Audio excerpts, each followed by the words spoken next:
Somebody's hand, starting something like he think he's the man. You know we can't stand by, let you do what you want. We got the call, got the order, come you ready or not.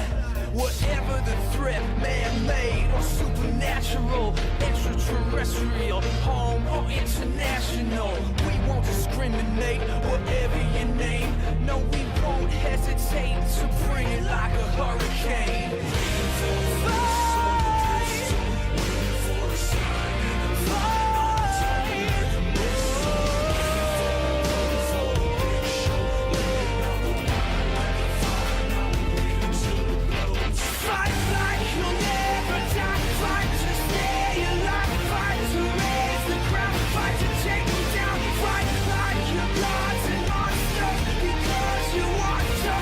Say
powers of the Witcher are fearsome and many.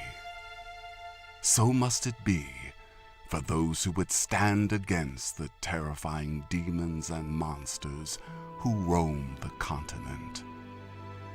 1,500 years ago, a collision of several universes known as the conjunction of the spheres occurred. Popular lore would have us believe that this cataclysm ruptured the veil between countless worlds. This event left beasts and demons stranded on the continent. Such fiendish animals have given birth to many legends, and the line separating reality from myth grows forever thinner. But make no mistake, monsters are real. Many cultures recount tales of ocean-dwelling giants that terrorize the high seas, bestial terrors with long tentacles and a predisposition for destruction. For over 100 years, the Karen lived beneath the thriving waters of the Pontar. The villagers who lived in the nearby port city grew accustomed to the massive creature, naming it the Old Man. It is believed the Karen is one of the strange invaders who entered this world during the conjunction of the spheres.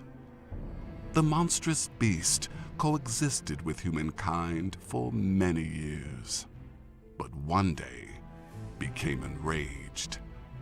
Using its many enormous tentacles, each as long as a fallen tree and dripping with venomous mucus, the Karen took to crushing merchant ships and shredding fishing nets. The denizens of the port city lived in constant fear of being plucked from the shoreline by the frenzied monster, only to be drawn beneath the murky waters, never to be seen again. That was until a certain witcher put an end to it. Not all races have creation myths. The Aboleths do not share myth stories for a simple reason. They believe it an indisputable fact that they were the first.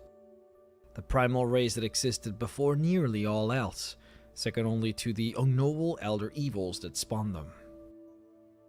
They know this because they remember the ancient past with a crystal clarity. All else in this world is a pale imitation of their primal perfection. Even the deities themselves are subject to derision, for the Aboleths know that they predate the gods. They have seen the world destroyed countless times by apocalypses, both natural and artificial, yet each time the world remade itself and the Aboleths survived. They are truly nightmares out of time.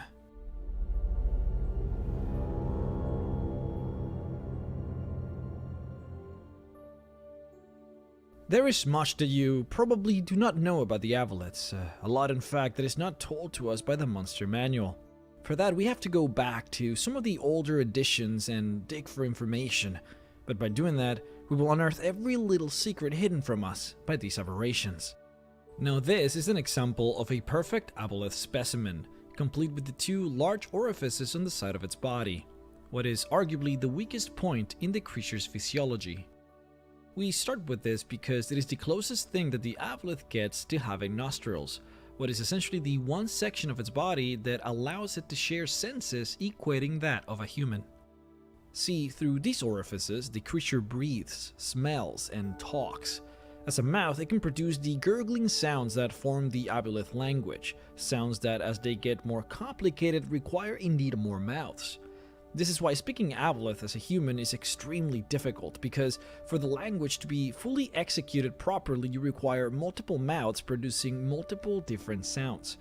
What the interesting part is that not all Aboleths get two orifices, some just get one, and then others are sometimes blessed with up to 7 on each side. Without any exception, the more eloquent and the more scholarly the Aboleth is, the more of these openings they have in their bodies. Because, of course, the more mouths you have to speak the language, the more complex thoughts that you can produce, and the more words that you can use in the language. Breathing through these orifices, however, is a lot more complicated than you might think. This is because the aboleth does not actually breathe water, which is what most people believe.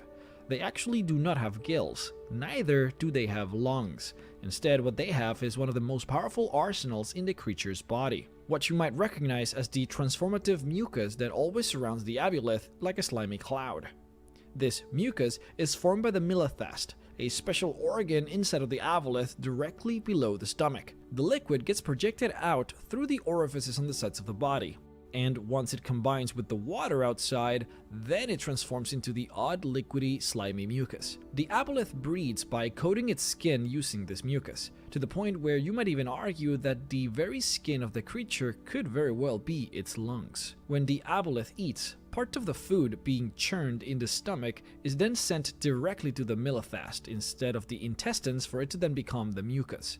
So a large part of this cloud is made by nutrients and special enzymes that the aboleth needs to coat its skin with. However, what is extremely nutritious and helpful for the aboleth is deadly for any other creature.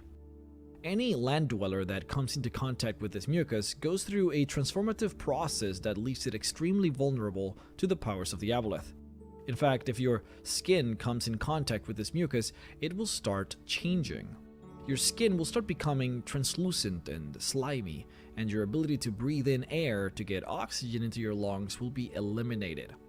In essence, if you are touched by this mucus, it'll change your body so that you can no longer breathe in air. Instead, your skin transforms into a form that allows you to instead take oxygen out of the water, which would then force you to permanently become an aquatic creature. The only way to prevent this from happening upon contact with the mucus is to cure this disease within 1 minute of touching it. If you fail at curing it within the minute, your skin will start transforming, and by that point it will already be too late, because after that, the only way of curing it would be to use a healing spell of 6th level or higher, which of course 99% of the populace of this planet does not have access to. This is the main reason why aboleths are so dangerous, and of course that is their only way of enslaving those that live outside of the ocean, because as you can imagine, having slaves that cannot breathe in the water would be not quite as useful for them. The problem is that staying away from the mucus and their mucus-coated skin is not enough, however, to save yourself from this transformation, because the tentacles of the aboleth can also project this mucus. In fact, you might not know, but inside of the tentacles lays a tube that carries this concoction, and through this tube, the aboleth will coat you in this mucus if you are but hit with a tentacle. Though this is not by far the most interesting use of the aboleth's skin. In fact, you might not know that the skin also happens to be the organ that the creature uses in order to hear sounds. Vibrations in the water are felt by the smooth skin and then interpreted as sounds by the brain. Essentially, the aboleth's skin acts as an enormous eardrum. Though if you were to look at the skin closely, you would see something far more tantalizing. When the skin is closely inspected on a living specimen, instead of it looking gray or greenish, the skin would look a little bit more like a beautiful rainbow. Indeed, when looked very closely, one can see prismatic lights circling and moving around the skin. What these are actually latent energies created by the brain of the aboleth and then further used to funnel the incredible psionic abilities of the creature. The aboleth possesses extremely powerful psionic abilities, being able to create spells and effects by simply using the might of their brain. Creating psionic abilities is not easy, and it requires an exuberant amount of brain power. In fact, so much brain power that the brain of the aboleth accounts for nearly 1/5 of their entire mass. Keep in mind, an aboleth weighs about 6,500 pounds, which equals to more than 3 tons. Now, mass is of course different than weight, but it gives you a rough idea of how much investment the body of the aboleth puts into the nervous system. In fact, the aboleth has 2 hearts for this very one reason. One of the hearts does what you would expect it to do, which is to regulate blood pressure and bring blood to the body. The second heart, however, is solely for the usage of the brain. It only supplies the brain by giving it copious amounts of blood, but it also gives it a special unknown enzyme that helps it with the psionic abilities. This is why the aboleth's blood differs depending on where you cut it. If you cut an aboleth on the underside of its body, then the blood would be quite red. But if you were to smash its brains out, you would notice that the blood there is actually quite black. Now, the brain itself is separated into 5 different lobes. Number 1 would be the frontal lobe, in charge of generating the mental abilities of the aboleth that allows it to enslave and charm creatures. It also produces the telepathic abilities that allows it to mentally speak with others and to command those they enslave. This is the one part of the aboleth's brain that actually requires growth when a baby aboleth is spawned. Baby aboleths are born as adults since they automatically recall everything that their forefathers have lived, which in turn means that they do not need any form of teaching or any form of social learning. Their bodies, when they're born, however, are very weak, and most importantly, their abilities to charm and enslave others does not develop until they have turned 10 years of age. Babies will stay with their parents until they have developed the ability to enslave others before they finally move out. Number 2 would be the primary lobe. As its name suggests, it basically does most things that a brain does for a normal body. It deals with logic, reasoning, and thoughts. This is where the eyes are connected to, as well as some of the other sensory organs of the creature. We will skip number 3 for a second to instead talk about the dorsal lobe, which is number 4. The dorsal lobe is the biggest part of the brain and also the most visually striking. It looks like a writhing mass of purple tendrils with tips that flash and pulse with multicolored lights. These lights leap and jump from tendril to tendril, which, much like the prismatic lights on the skin, it is a manifestation of the incredible psionic powers stored within. This is where the psionic powers are stored for the aboleth and where they are created. And with the help of the primary lobe, the aboleth can create incredibly powerful illusions, which is one of its favorite types of spells. At the very end, we have number 5, which is the rear lobe, which, much like the primary lobe, its function is more natural than supernatural. Its job is to simply regulate and perform the automatic processes of the body, things like digestion, breathing, and the circulation of blood. I left the ventral lobe last because to me it is the most interesting one. Number 3 there in the picture would look to you as a couple of different tentacle-shaped brain lobes, when in reality it is a singular lobe connected together. This is the lobe in charge of storing memory, both the personal memories of the aboleth but also the racial memories given to it by its ancestors. This lobe will actually never stop growing, and it will continue to do so for as long as the aboleth keeps on living and collecting memories. The more memories the aboleth collects, the more this part of the brain will grow. In fact, the oldest aboleths have grown this part of the brain so much that their ventral lobe actually reaches all the way down to the back of their tail. When the ventral lobe grows out of the skull, it is then protected by a very flexible tissue that is nearly as strong as bone, while as flexible as the rest of the muscles of the body. This makes sure that its memories are very well protected. Now, even though they can sustain themselves by eating fish, octopuses, and small invertebrates, their favorite food happens to be intelligent land dwellers. This is because when they transform the skin of a land dweller with their mucus, it not only tastes better, but it digests easier. But that's not why I'm bringing this up. I am bringing this up because the aboleths have the ability to absorb memories of those that they eat. Memories that sometimes are stored within the ventral lobe. These memories are typically only flashes without much substance, and most of the times, the memories are those attached with very strong emotions. Emotions that the aboleth would then feel as it eats the flesh.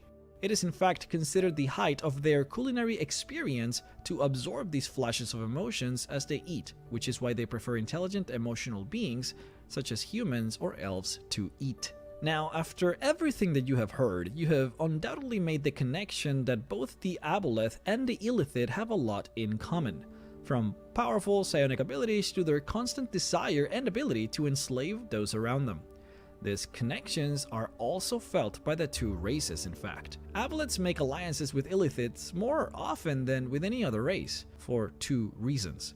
First, the aboleths and the illithid have similar mindsets. They are coldly logical, they are emotionless, and constantly hungry for knowledge. In addition, the illithids view all other races as little more than fodder or slaves, which is of course a viewpoint that the Avalets naturally identify with. Second, the inscrutable Mind Flayers are the race that Avalets come the closest to fearing. The Avalets do not remember the genesis of the Illithid race, not even in their racial memories. As far as the Avalets know, the Illithid simply appeared from nowhere, and that makes the Avalets uncomfortable. The origin and capabilities of the Mind Flayers are unknown. What do you truly fear, if only that which you do not understand? Well, that is true for the Avalets. They don't fear the gods, but they do fear the Illithid, the one thing that they cannot comprehend. See, the Avalets do not remember the Illithid because the Illithid have yet to be born. In fact, they will be, at some point, born hundreds of thousands if not millions of years in the future. That is because the Mind Flayers are from the future, a future that is ending. Whatever happened far through the lengthy years that led to the end of time is unknown to us. Whether magic simply waned, whether all the gods died from some evil or sickness, or simply because of some unimaginable chaotic reality, nobody knows. In fact, it could be as simple as, well, everything that begins must end at some point. But the reality is that in the far, far future, the Illithid dominated the universe. They were the victors in this cosmic race to success, having enslaved everyone else. But the world was ending. The Illithid used the last of their great power with the help of their spelljammers, which are magical spacefaring ships, to transport themselves back in time. Back to the present, actually, where they made ground in the astral plane and proceeded to dominate like they always did, until they were eventually overthrown by the Gith. This is why, regardless of how similar the Avalets are to the Illithid, they couldn't be more opposite. The Alpha and the Omega. In a way, the Avalets and the Illithid are like cosmic bookends. Two similar races with similar goals. One from the ancient past, and one from the doomed future. What do you think you know about Mind Flayers? And at this point, I'm not even talking about what your character would know, but you as a player. What do you truly know about these creatures?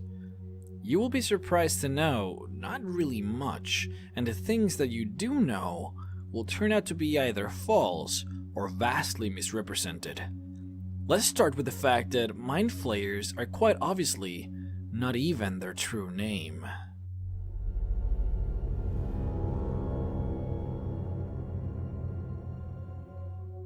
Let's start with what would an average adventurer know about these creatures? Well, you might know that a Mind Flayer is a brain-eating monster that hides in the Underdark.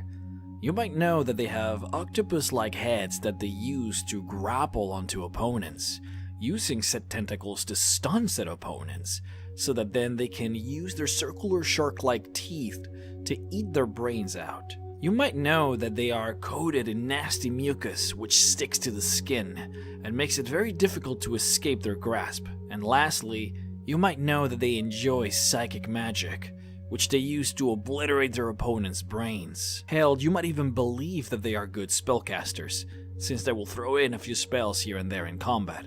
What you might be surprised about is that most of those things are not actually completely true. But let's start from the beginning. Mind Flayers were not actually bound to the Underdark forever. In fact, they actually come from the very skies. You see, Mind Flayers used to dominate the inner planes, those being the elemental ones like the plane of fire, the plane of water, or the plane of ash, etc. Essentially everything in between the prime material world and the extraplanar realities like Limbo, or Mount Olympus, or Mechanus, etc., which would be what you would classify as the outer planes. The Mind Flayers were able to accomplish all of this thanks to their superiority in traversing the astral plane, which they also ruled completely. During this rule, the Mind Flayers explored world after world, consuming everything in their path, becoming more knowledgeable after every single brain they would consume. This lasted until a massive slave revolt occurred. The Gith, who were the main slave force of the Mind Flayers, somehow managed to break free from their grasp and started a slow but surefire process of killing every single Mind Flayer in existence. Now, it is not particularly known how they obtained this freedom, or what method they used to finally obtain the upper hand against the Mind Flayers. What it is known, however, is that the vast empire that the Mind Flayers left behind is completely gone.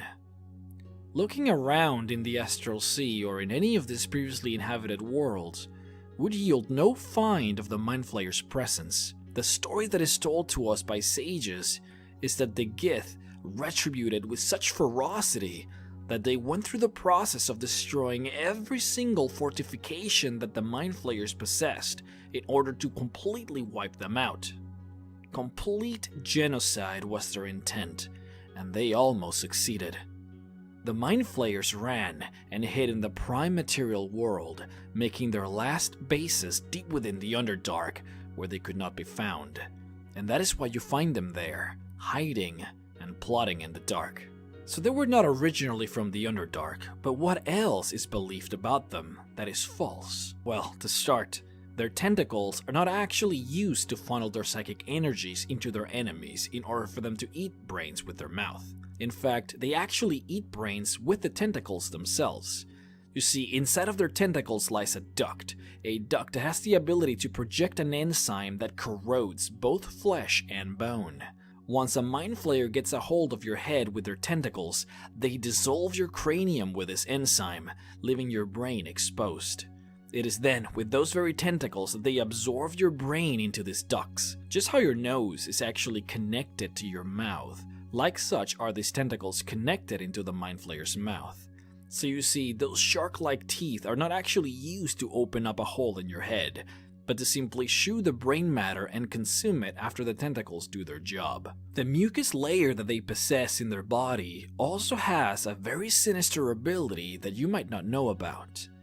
First is the very common biological need to keep their bodies moisturized. The mucus actually prevents oxygen from entering their skin. But most importantly, this slime further exacerbates the psychic powers from the Mind Flayers. How they do this, we do not know. However, a lot of experiments have been done to prove this. When a Mind Flayer is cleaned off of this mucus, they find their psychic abilities harder to produce, including their ability to shift into other planes of existence. So in some way, this liquid enhances their powers. After much experimentation, however, adventurers and sages have failed in using this mucus for their own purposes. Thanks to this experimentation, however, they have also concluded that this mucus has stupendous magic resistance, which explains why Mind Flayers are so adept at evading and resisting magical attacks. Lastly, but not least, let's talk about their actual psychic abilities. The first thing that you need to understand is that this is not magic. There's nothing magical about the abilities that the Mind Flayers produce. In fact, we call it psionics. Now, psionics in Dungeons & Dragons are essentially abilities that are unlocked and used solely with brain power. The easiest way to understand it is with the example of telepathy. The idea that without using magic, one could telepathically converse with another being by sheer force of concentration and practice. The idea that you have trained your brain to such extents that you can move things with it, create things with it, and even kill with it. I want to stress it again, that what makes it so unique and so special is that it has no connection to magic. Psionics could be used even while inside of an anti-magical shell, which also means that you cannot counterspell it, and the range of things that they can accomplish with psionics is actually quite impressive, from turning into stone, to scrying, to telekinesis, to even levitating. Monks, for example, develop their ability to utilize ki, which could be considered a style of psionics, essentially using their concentration and practice to allow themselves to move faster than normal, resist damage, and even produce the effects of certain spells. So in essence, this is what a Mind Flayer is. A psionic-wielding, brain-eating monster that is painfully close to going extinct. And because of that, they will fight to the death to protect its enclave. But now that we have dealt with the mere basics, let's go a little bit further. Why do they eat brains? You would think this question could be answered easily, but it is a tad bit more complicated than it seems. Yes, they need sustenance to survive, and they obtain this substance by absorbing the gray matter from intelligent creatures. However, this is not the sole reason. Mind flayers actually obtain the memories of those they eat, memories which they seem to use to scout their surroundings and learn from their environment. This is important because mind flayers have an ultimate goal: to conquer the universe once again, like they did in time immemorial. So their constant hunger is fueled by their never-ending need to find as much information as they can in order to exploit it and further expand. That being said, a mind flayer colony that has no desire to expand, which is entirely possible I might add, would still have to consume brains in order to exist. 1 brain a month per mind flayer to be exact. For as long as a mind flayer can maintain a diet of an intelligent brain a month, they will grow strong and healthy. However, in times of scarcity, a mind flayer can survive up to 3 months without a brain, after which point they will slowly wither and die. A healthy mind flayer, however, has a typical lifespan of about 120 years.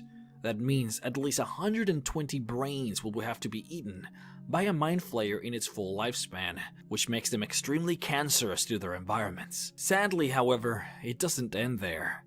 They also need brains for their reproduction. See, I did tell you that it wasn't going to be an easy answer. They need brains for virtually everything. This, though, is where the mind flayers really do get creepy. You see, mind flayers have an amphibious past.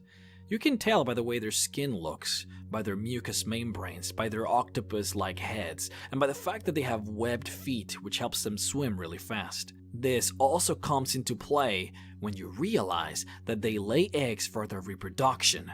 However, unlike birds and snakes, mind flayers lay thousands of eggs at a time, sort of like a fish do. These eggs are then deposited in a pool full of brine, this specialized liquid made from the remains of other mind flayers. It is pretty nasty, but we will talk about this brine further on the next episode. Inside of this brine pool, the eggs will eventually hatch and form tadpoles. These tadpoles will take a full 10 years to mature. That's an extremely long time, especially when you realize that during all of this time, the tadpoles are not really changing into mind flayers. In fact, they stay in their tadpole shape. All they really do during these 10 years is grow a few inches. However, after they do, they are considered mature and ready for the real transformation.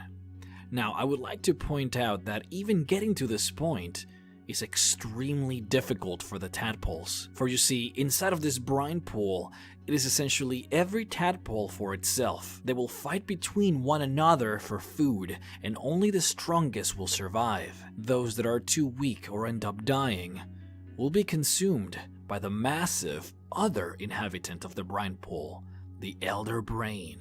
The elder brain is essentially the leader of the mind flayers, but we will also have to talk about it during the next episode. Point is, a massacre will occur during these 10 years, and only 1 out of 1,000 tadpoles will actually survive to maturity. This assures that only the strongest and most determined of the tadpoles will ever make it into becoming a mind flayer. Get ready, for you are about to hear how a mind flayer is actually created, one of the biggest secrets that these colonies hold. You see, for a tadpole to transform, they need a living, intelligent humanoid host. A mind flayer typically grabs a slave and inserts the tadpole into their brain, usually via either the ear canal or through the nose. While inside, the tadpole will consume the host's brain, completely removing any personality, any spirit, and any memories from it. It will then attach itself into the brainstem and control the body, filling the remains of the hollow cranium with space for the tadpole to grow into a full-grown mind flayer brain.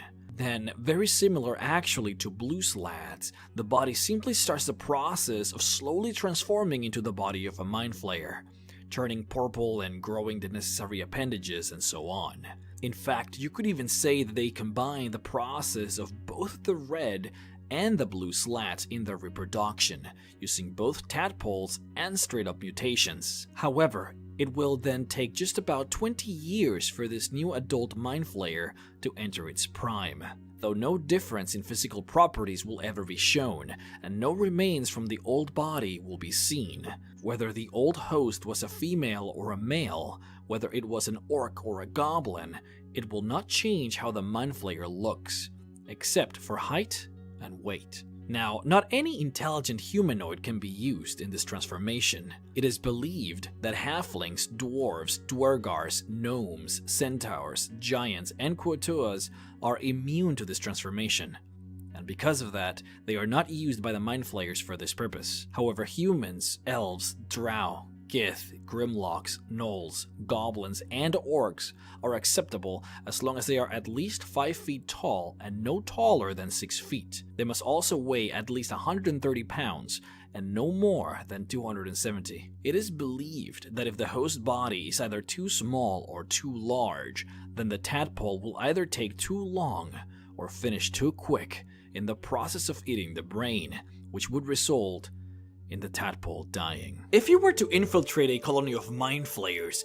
you would find that they spend the majority of their time experimenting, forcing their captives to experience joy or hatred or even love in order to test the flavor of their brain when condensed with those feelings. Constantly can they be found testing their psychic might on prisoners, seeing just how far an orc can take when blasted with mind powers. But the real experiments happen within their brain pool, with the very tadpoles that they all come from. The process of implanting a tadpole into a humanoid is called seromorphosis, and it is a very delicate process. Delicate because very dangerous repercussions can be found when a tadpole is inserted into other kinds of creatures.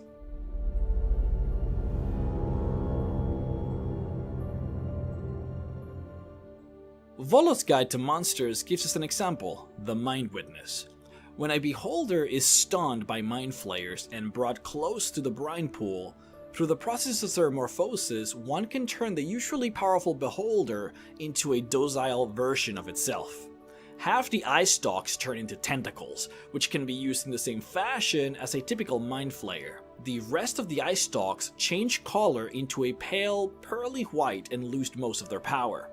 The main eye in the middle suffers as well and loses its ability. Whether this is done on purpose or is simply the result of attempting to convert a completely alien brain is not known. What is known, however, is that the change lowers considerably the intelligence of the beholder, and the creature is psionically imprinted with devotion to the mind flayers. This makes it so that the mind witness will listen to every telepathic command that it is issued, and will follow orders to the letter. The main power, however, that this creature brings to the colony is as a telecommunications hub. Any telepathic message given to the mind witness can then be spread around for miles to different mind flayers. Very useful for scouting missions. Tonight, I want to take your hand through one of the most iconic monsters in the world of Dungeons & Dragons. But before I do that, I would like to warn you that there are a lot of beholders, okay? Because of the way they multiply, which we will talk about later, it means that almost every conceivable variation of a beholder could theoretically exist. Today, I simply want to talk about those we can find on the Monster Manual and Volo's Guide, but I promise you I will do a part 2 to this video where I go through some of the more rare and interesting types of beholders we have seen roaming around the world in the past. Let's start from the beginning. I mean, what really is a beholder? There's nothing like it in the history of the Forgotten Realms, nothing that even remotely shares its features. It would be fairly difficult to say that a deranged wizard once created the first one, and that from that beholder the rest came forth, simply because it would be fairly difficult to imagine a wizard as deranged as he might be could create something like this. For you see, beholders are alien not just to this world but to our sphere of comprehension. Beholders, like most other aberrations, come from what we call the Far Realm, a place of existence far away from our very own universe. Imagine our solar system. The prime world would be the planet where your adventures usually take place, which is called Toril. Now imagine our moon. Our moon would be kind of like the Feywild in the Shadowfall. Realms extremely close to our own that you could find yourself in there by accident or through a fair amount of effort. The planets of our solar system would be kind of like the realms in the Astral Sea. You can see them and they can sort of interact with you in different ways. You can find creatures from those planets inside of your own fairly often. And if you're a person of considerable magical prowess, you could even travel to these places. Think of the asteroid belt as the elemental chaos. You can find yourself in there even if you try to avoid it. Some of it might even impact your own world to create devastating effects. Now imagine the far realm as what is after our solar system. Completely unexplored territory filled with alien beings of bizarre powers. Creatures with their very own language, with their own kinds of magic, playing by completely different rules. This was a terrible metaphor, but I think it gets the point across. The far realm is pretty much inaccessible, and it possesses things that will drive any creature insane. And this is where the beholders come from. Now, before we get really started, I should preface that every beholder is different. The color always varies, the type of skin is always different. Even the actual eye stalks change from beholder to beholder. There is, however, a few unifying factors. They will almost always be essentially a floating head with one single middle eye, surrounded by 10 smaller eye stalks. More often than not, it also possesses an enormous gaping mouth with extremely sharp teeth. Everything else, though, it's up for grabs. Their skin might be completely metallic, maybe even gold or diamond-like. It could be smooth and leathery, or it could be coarse, full of hairs, maybe with an insect-like exoskeleton. Honestly, it is literally only limited by the imagination, and that is because they are actually spawned thanks to the imagination. Let me explain. Beholders have the ability to change reality, at least to some extent. They can create things out of nothing, fabricate objects out of thin air, most of this through their sleep. No one is entirely sure how it is that they do it, but the dreams of a beholder have the magical ability to become real. If a beholder dreams about how filthy he is and about how it desperately needs a bath, his entire surroundings might start getting magically covered in dirty slime. If a beholder dreams about how beautiful his lair is, the walls might start turning into gold or silver, or what was maybe one gold piece inside of a jar might turn into 100 or 1,000. Where there was only one beholder, there might be more. And see, this is actually how they reproduce. As crazy as it sounds, if a beholder dreams of himself, or maybe just looking at himself in the mirror and contemplating its own existence, the dream might fabricate an identical beholder and create it in the real world.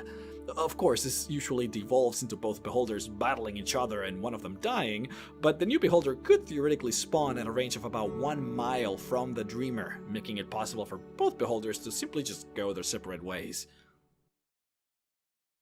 The interesting bit, however, is that it doesn't end there. Like I said, the type of beholder is literally restricted to the imagination. A beholder that dreams of a battle it had a few nights ago where it lost a lot of blood might create what is called a death kiss, a type of beholder that is completely obsessed with blood and uses blood as sustenance. A beholder that dreams about his obsession with collecting magical items might spawn a goth, a type of lesser beholder that is obsessed with consuming magical items. Anything is possible. Even having its very own dreams change himself. A beholder that dreams about becoming immortal or generally about his obsession with death might turn itself into a death tyrant, having his very own magic change its own body. Now, regardless of all the crazy forms that beholders can take, however, a beholder will always believe that his form and shape is best out of all of them. They are narcissistic to the very core. This principle, however, goes so far that a beholder goes to war with one another simply because they have a slight coloration difference in their skin. They could have literally been spawned from the same dream, but if they have a slight tone change, they will forever be bitter rivals, believing that their own body is the epitome of what a beholder should be. Anything that looks different is simply heresy. This narcissism usually devolves into paranoia, as they believe that the whole world literally revolves around them.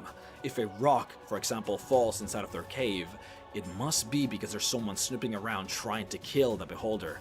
If the city close to the beholder's lair elects a new mayor, it must be because they're trying to find a new leader who will kill the beholder. No person ever finds themselves casually striding into a beholder's lair. There's always an ulterior motive, and that motive is always to kill the beholder. This is why the vast majority of beholders are xenophobic. They attack and kill anything that might even remotely pose a threat to them, simply because they have a severe issue with trusting other creatures. This makes it fairly simple to categorize beholders, to put them in one of two different folders. For example, the solitary beholders. The solitary beholders force weaker creatures into servitude by using their magic, either by charming them into submission or by simply killing others to threaten them. These beholders form lairs infested with all manner of lesser creatures, ranging from bugbears to bandits to kobolds to troglodytes, anything that wouldn't prove a challenge for the beholder to control and or kill. These beholders charm their minions every single day, every hour, until the willpower of the creature is so spent that it simply chooses to obey instead of fighting back. Now, the other example are the Eye Tyrants. These beholders keep their xenophobia in check by actually forming organizations, guilds, or communities with other creatures. They will, however, of course, be the leader of these organizations, but will usually have normal conversations with other individuals instead of just vaporizing whatever moves. Both kinds of beholders, though, will always resort to despotism, to rule with an iron fist in a cruel and oppressive way. And that's just the way they will always work, for every other living being is simply inferior to them. Combine this with the fact that every waking moment of a beholder's existence and every bit of energy that they possess is spent unearthing plots against itself and its paranoia, believing that there's always someone out there out to get them.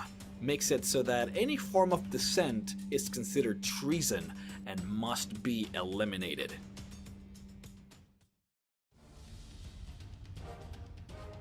This level of psychosis works for the beholders though, thanks to their genius levels of intelligence. See, a normal person that spends even just a few days worried about possible assassins infiltrating their house, not being able to get any sleep in its worry, would drive said man crazy.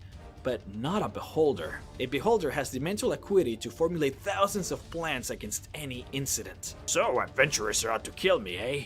I'm going to have to formulate 400 different variations of their invasion of my lair, and I will prepare against every single eventuality. That's literally how they think. Do you teleport into a beholder's sanctum, riding dinosaurs equipped with laser guns? Yep, the beholder probably saw that coming and has a plan against that.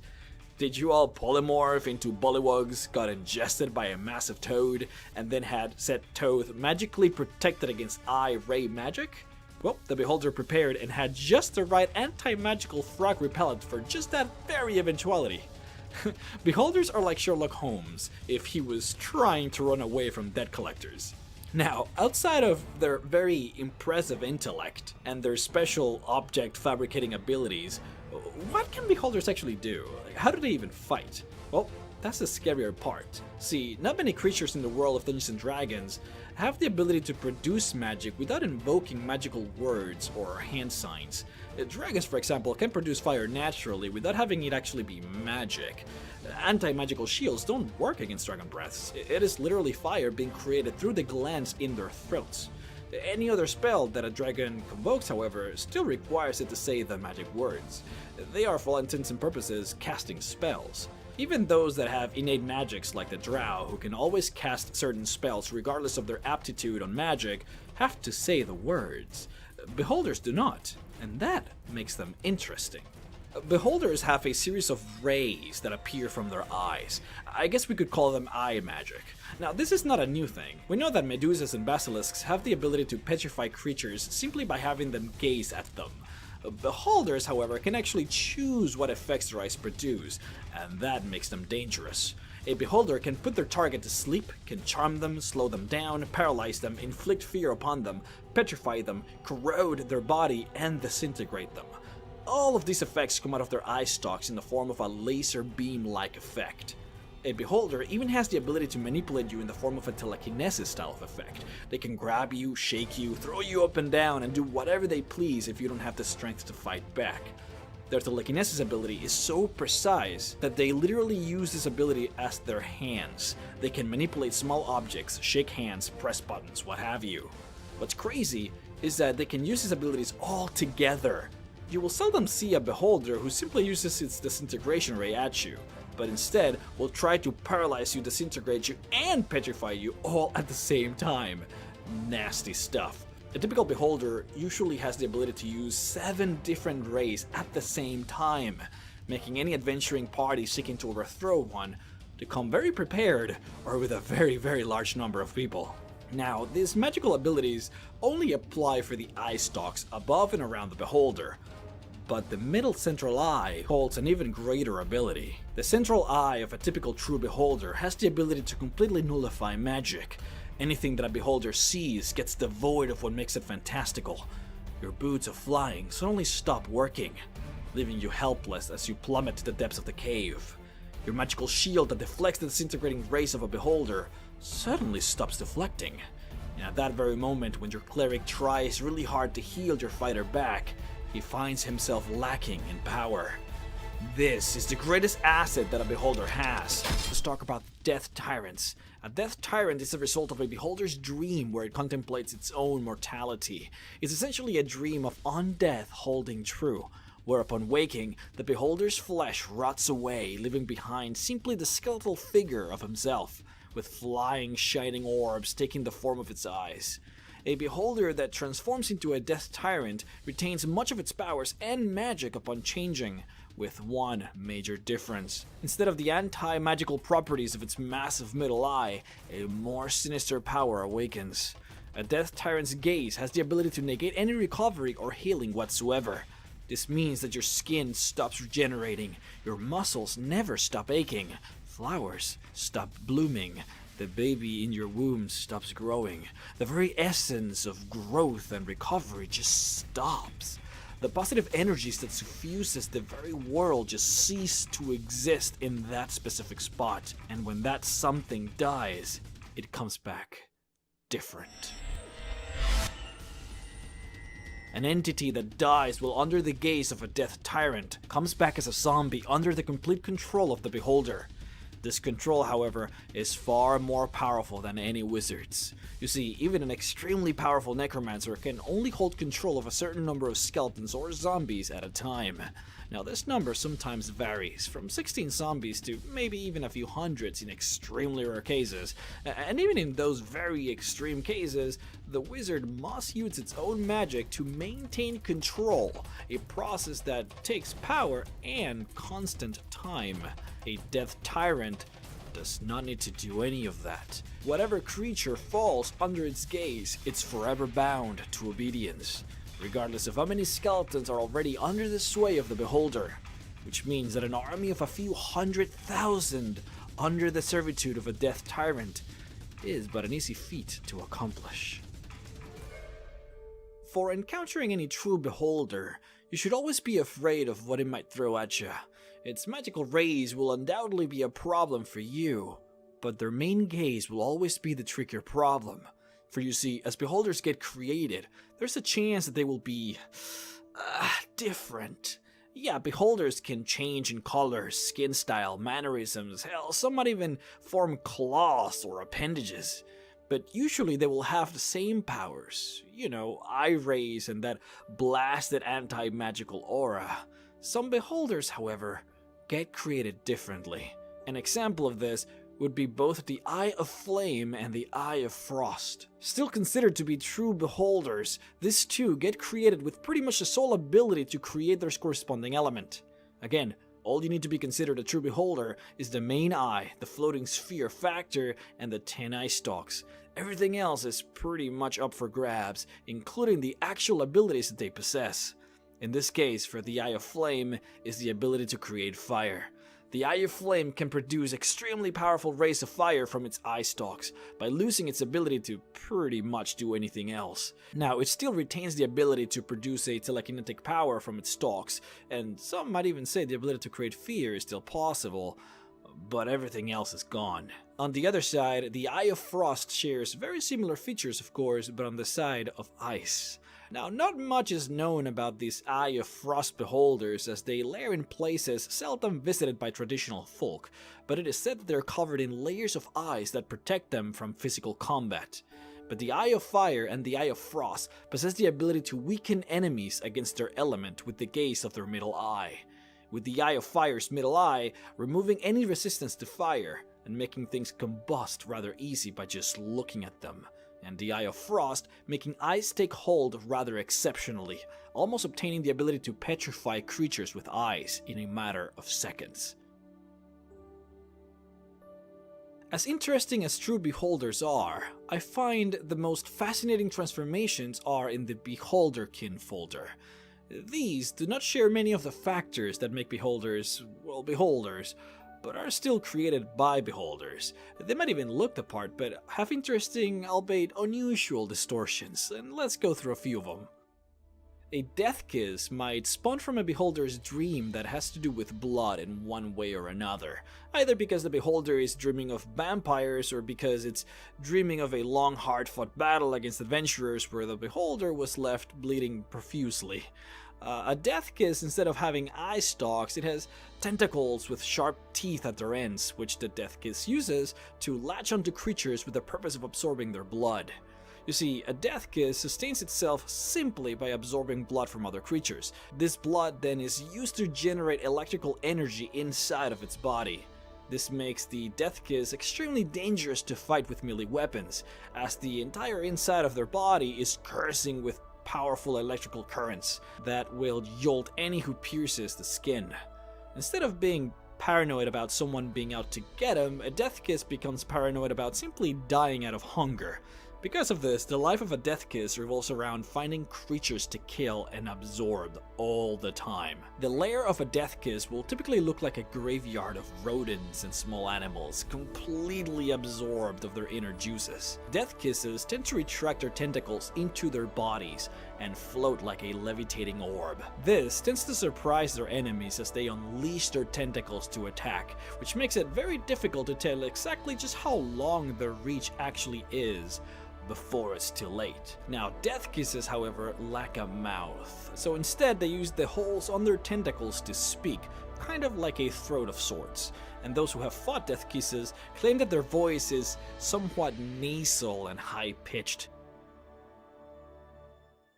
When a beholder gets sick, sometimes they feverishly dream. In these dreams, the beholder loses his ability to think rationally, and its ideas get distorted and lose focus. Sometimes when this is the case, a gazer might spawn. A gazer resembles a very tiny version of the beholder that spawned it into existence, but only with 4 eye stalks. It'll then follow its creators afterwards like a pet, in a devoted but very aggressive manner. There are a few words that one can use to describe the mannerisms of a gazer, outside of annoying or nuisance. You see, gazers can't actually speak any languages, but they're very good at mimicking sounds. So what they do is they will annoyingly repeat whatever you say in a mocking tone, over and over again. Beholders are amused by this, however, and usually will keep the gazers as pets and company to clean their lair of rodents and small pests. Wizards have been actually known to be able to actually summon these creatures and make pacts with them as familiars, as unsavory as this might be to the wizard's companions. Spectators are considered to be beholderkin, as in they are kind of beholder. However, it is believed that they're not actually spawned from the dreams of beholders. Instead, they come from another very far away and unknown place in the multiverse. Since they're not naturally made in the Prime World, then how do we even find them here? Well, spectators make for incredible guardians.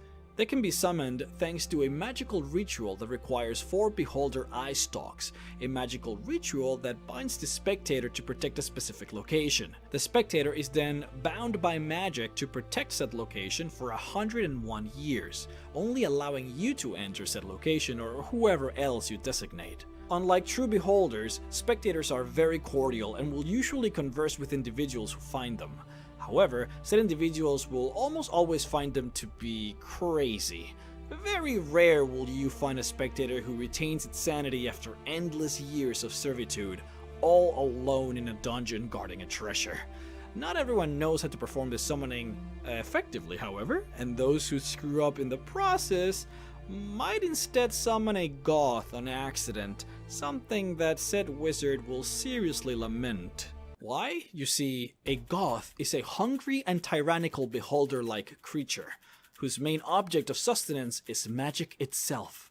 It will consume as much magic as it can find, either loose magic from particularly powerful magical nodes, or straight from magical items. This makes them very dangerous because once a wizard starts attempting to summon a spectator, a goth might sneak into the flawed connection and appear instead of the spectator.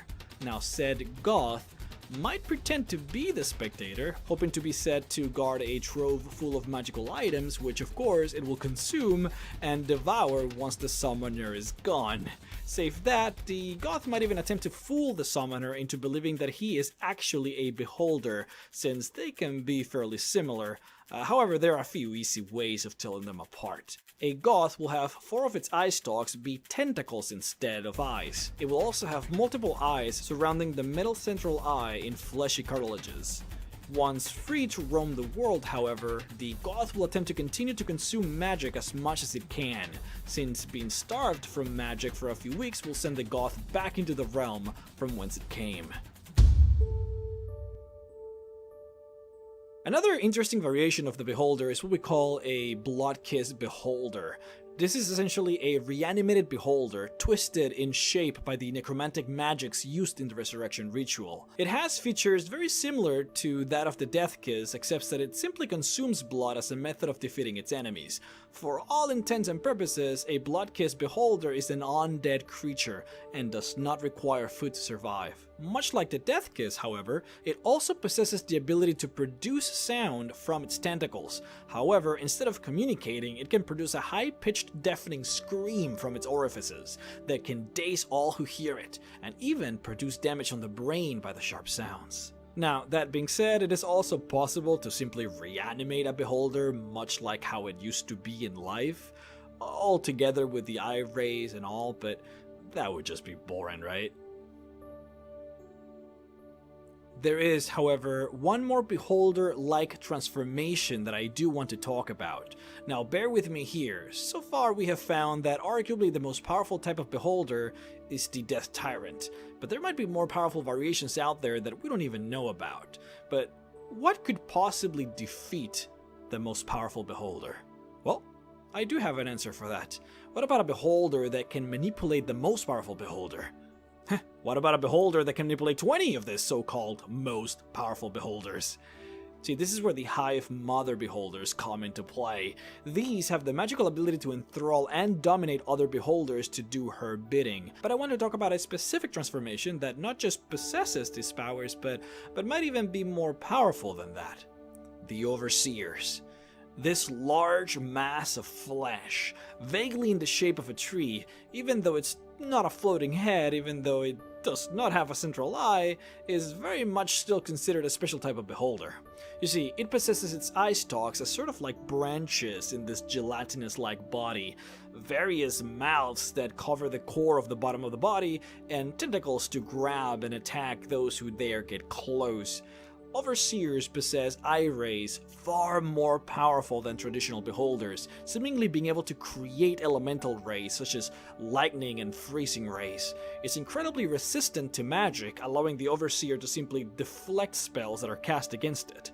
Some say they even have the ability to create objects much like a beholder does in its dreams, but at will. The full scope of this ability has never truly been seen.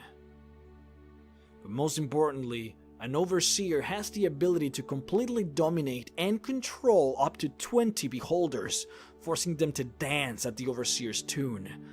Imagine that for a moment. 20 Death Tyrants, each possessing thousands of zombies at their control, all working in cohesion with the Overseer, directing them as they take over the world. Oh, fear him now.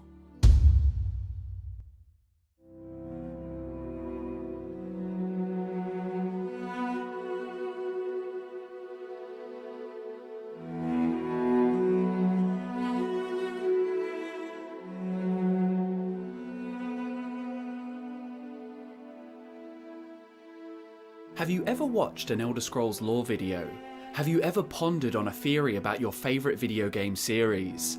Well, if your answer is yes, which I imagine it is due to the fact that you're listening to me talk right now, then it is official, you are the servant of a Daedric Prince. Your curiosity has landed you indirectly in the employ of the Keeper of Forbidden Memories and Secrets, Hermaeus Mora. And what's more, every fragment of knowledge we hope to learn about this universe is known to this prince, for he is the knower of the unknown. The truth of all things can be found documented in Hermaeus Mora's realm of oblivion, Apocrypha, the limitless library. This is where us here at Fudge Muppet go to research the topics of our lore videos, and take it from me, there is far more than meets the eye to this Daedric Prince. I mean, there is quite a lot that meets the eye upon first glance. He shows himself to mortals as a grotesque menagerie of moving eyes, wriggling tentacles and clutching claws. However, in a less literal sense and a more metaphysical one, Hermaeus Mora's potential is as vast as an endless ocean. Everything you could hope to understand, Herma already possesses the knowledge. Everything that has happened, is happening, or has yet to happen, this Daedric Prince is privy to. But how can such an all-knowing being exist? Hey guys, it's Drew here and welcome back to Fudge Muppet. If you're watching this video, that means I've made it back to Earth and escaped Apocrypha in one piece. And it also means I have a story to share about the Daedric Prince of fate, knowledge and memory. His sphere is the scrying of the tides of fate, of the past and future as read in the stars and heavens. He is Hermaeus Mora. Not only are we going to delve into this prince's lore, his history and his artifacts, but we're also going to speculate on the extent of his abilities. And from the limited supply of knowledge granted to mortals, we can draw conclusions about what exactly is possible for those with access to Mora's infinite encyclopedia of information. While the Daedric Princes are considered powerful by mortal standards, it is always important to recognise the distinct difference between these characters and gods. The Daedric Princes are not gods. They are immortal and they are the most powerful of the Daedra, but they do not hold any divine power over Mundus. Unlike the Aedric divines who are ingrained in the fabric of the mortal realm, the Daedric Princes are more like intruders. Relative to mortals, they are essentially gods, but that is mostly due to the fact that mortals are pretty helpless in the grand scheme of things. Hermaeus Mora, however, he is a different beast altogether. The Daedric Princes are the original spirits who did not help Lorkhan create Mundus, and instead manifested themselves into their own personal realms of oblivion. But according to the true highest power in the universe, Michael Kirkbride, Hermaeus Mora came into being under different circumstances. The book titled The Imperial Census of Daedra Lords says the following: Hermaeus Mora claims that he is one of the oldest princes, born of thrown away ideas used during the creation of mortality in the Mundus. Imperial Manonauts have verified that his influence on fate and time is real and unfeigned, implications of which tie this prince directly with Akatosh, chief of the Nine Divines. Since Akatosh is the prime temporal spirit whose appearance led to the formation of the world, perhaps Hermaeus Mora speaks the truth. Now, that's a bold statement, and in case that very convoluted description confused anyone, I'll clarify what it says. Lorkhan, along with the Aedra and Magnus the Architect, designed Mundus, using their own power to forge its laws of nature. All of the ideas that were not implemented during this process did not simply vanish, but took on a physical form, a writhing tangle of tentacles who inhabits a vast realm comprised of all those magnificent divine plans. In other words, Apocrypha was Lorkhan and the Aedra's drawing board. It was the bin in which they tossed all of their neglected concepts, and Hermaeus Mora, the amorphous blob of omnipotent sapience, is the amalgamation of all that discarded godly power. If Michael Kirkbride's lore is to be accepted as canon, which most die-hard Elder Scrolls fans agree is the true canon of the universe, then the hidden knowledge Hermaeus Mora claims to hold dominion over in his realm is in fact incomprehensibly valuable. This means that among the labyrinth of scrolls and tomes, or in the gusts of loose parchment, lies all of the information used by the forces which created the universe. All of life's most pressing questions can be answered in a trip to Hermaeus Mora's library. Everything we don't know about Mundus can be found in Apocrypha. And by delving into the lore of the Elder Scrolls universe, we are working for this Daedric Prince, doing his bidding. In recent videos, we've spoken extensively about the idea of Kim, or ascension. You know how Tiber Septim became a god Talos, and how Vivek became immortal and wise beyond his years? They did this by meddling with divine relics. They did it by tapping into the remnants of Lorkhan's power left within mortal reach. But it is not such a simple thing to do. These two former mortals are the only ones in known Tamrielic history to achieve Kim, and we know that races like the Altmer High Elves want nothing more than to leave Mundus, return to the realm of the Aedra, and reinstate their immortality. But the important fact is, they haven't succeeded yet, as it is not easy. Well, considering the circumstances of Mora's creation and the birth of his realm, we can say with a degree of confidence that his library of hidden knowledge absolutely contains the secrets of immortality, and the documented process by which Kim can be achieved for mortals. With that in mind, Nelof's words become all the more relevant. Many scholars and lore masters have been ensnared by the lure of learning the secrets that only Hermaeus Mora possesses. What could be more tantalizing than the possibility of cheating death and living forever? The information is right there. All one needs to do is strike a deal with the tentacled prince. Of course, striking a deal with a Daedra always has its ramifications. Take the dragon priest Merak, the first living dragonborn. Merak was a dragon priest back in the time when the dragons ruled over Skyrim. Eventually, Merak sought out the counsel of the demon of knowledge Hermaeus Mora. He soon became the prince's champion, and was bestowed with the secret intelligence to bend the will of the dragons, forcing them to serve him. Whether gaining such abilities was his original intention, or whether it was simply a gift, is up for debate. But I'd wager that Merak had such ambitions from the beginning. This skill, combined with the fact that he was the first Dragonborn, made it so that he was able to kill dragons with ease and absorb their souls. Another priest named Varlock challenged Merak after his betrayal, and the might of their clash was enough to rend Solstheim free from mainland Skyrim, creating the island as they duelled. Varlock was victorious, but thanks to Mora's intervention, the killing blow was not struck. Hermaeus Mora saved him, and for thousands of years Merak lived within Mora's realm, acting as his champion, and also his prisoner. Merak was a powerful sorcerer, however, and with all of Hermaeus Mora's covert knowledge stored in Apocrypha and at his disposal, he was able to build enough resources to escape. Working with the Daedric Prince had granted Merak with an incredibly long life. He has existed for thousands of years, living as long as mortals have been present on the continent, but his price was an eternity of servitude, it seems. For the moment he surrendered Mora's favour, a new champion rose up with the prince's backing to kill him once and for all. It is absolutely possible that the reason Merak was able to live so long is because he was not in the mortal plane, and thus was not subject to Akatosh's implementation of mortal time. But realms of oblivion are usually kept in line with the standard passing of time, to avoid confusion for mortals who visit. And either way, it seems far more likely that Hermaeus Mora wanted his champion to defy death, living to serve him rather than dying quickly as mortals are wont to do. Merak's age is a good argument for the presence of information associated with immortality being kept in Hermaeus Mora's infinite archives. At the end of the story, the last Dragonborn is taken on as Mora's new champion. This may mean that our protagonist during the events of Skyrim will have all of the tools to achieve godhood thanks to Apocrypha's secrets. Or perhaps it simply means he will be imprisoned eternally, much like Merak was. Hermaeus Mora's origins, as well as his fear, suggests to me that this Daedric prince is far more than just a wise, knowledgeable entity. He is known as the scryer of the tides of fate, of the past and future as read in the stars and heavens. The way this is phrased supports the idea that him and his realm hold the key to Kim and immortality. Scrying is the act of foretelling the future through the use of mysterious sorceries or powers, and it appears to be that the wealth of knowledge Mora has as a result of being the byproduct of Mundus's creation has granted him the ability to know everything that has yet to happen, as well as what already has happened. It is said that after achieving Kim, Vivek was privy to supernatural wisdom and insight, and the fact that Mora can sow the seeds of fate by reading the stars and heavens is very similar to the way that the Khajiit Pantheon describes ascension.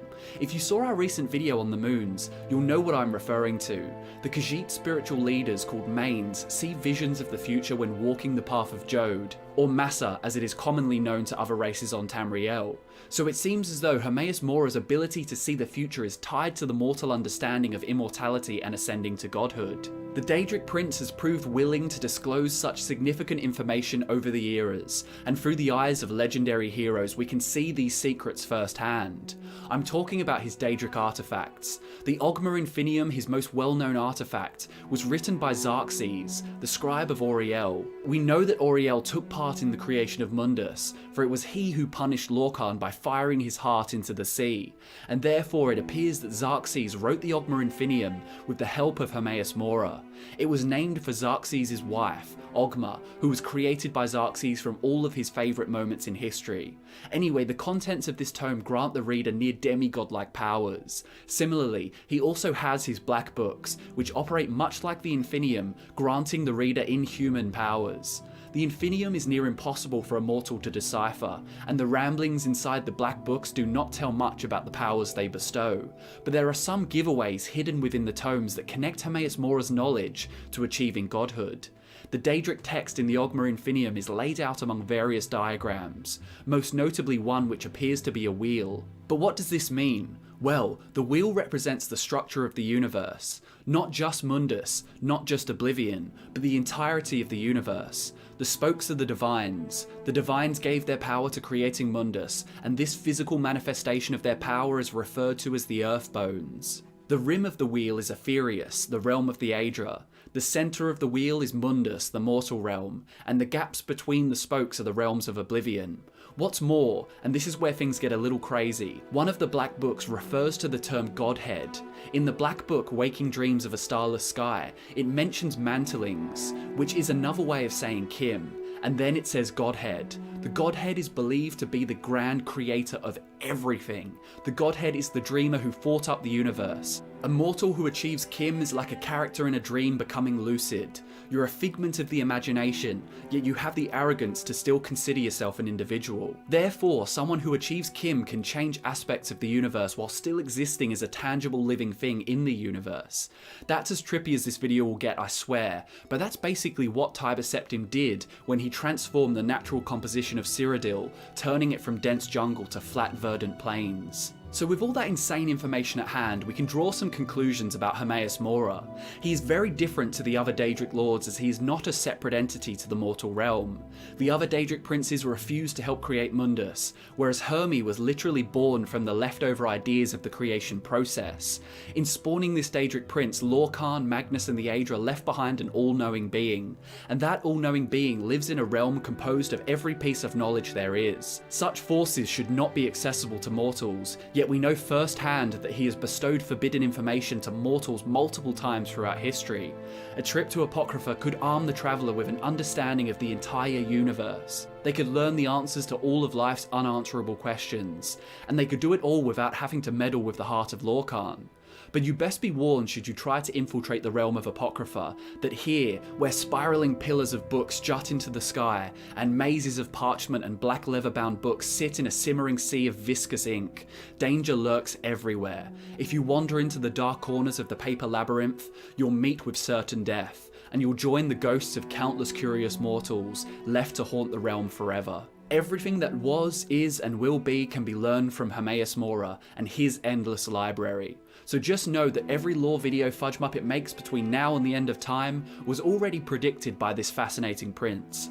And there you have it, guys. I hope you enjoyed the lore of Hermaeus Mora and the brain-melting theories behind his forbidden knowledge. These are but a few of the bizarre and wondrous beings that can be found in the world of The Witcher.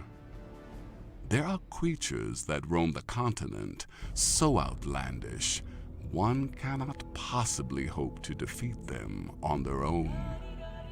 The need to protect humanity from these fiends led to the creation of The Witcher, and continues to be the primary reason such warriors exist. But that is a story for another day.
hope you're enjoying the brand new image. If you hadn't noticed already, we managed to buy a camera this week.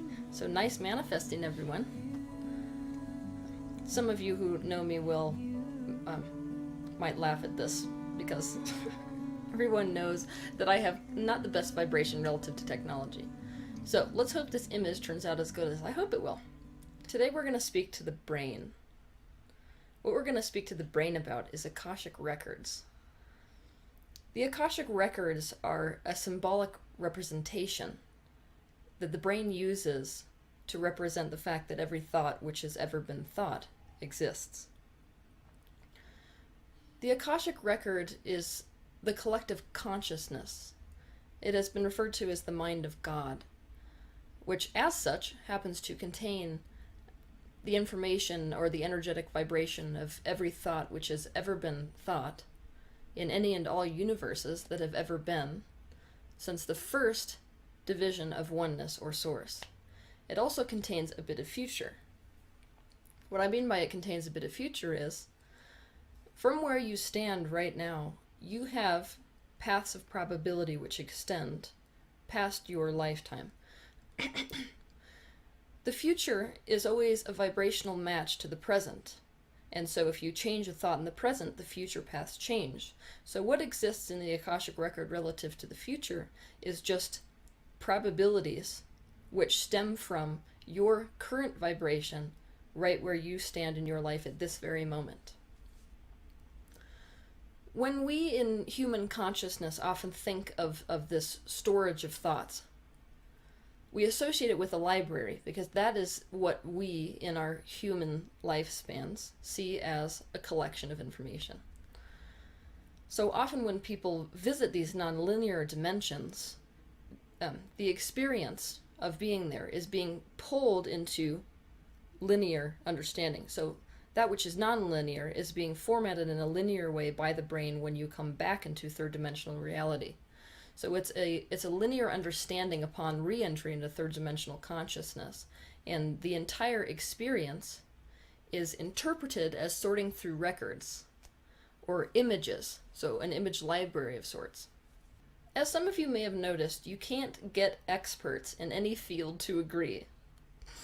I'm going to do a video on this later, what to do when no one can agree, but I'm going to present to you some information which has never before been said about the Akashic records, because I'm not one of those who agrees with many of the experts as far as the Akashic records in the relation to interdimensionality is concerned.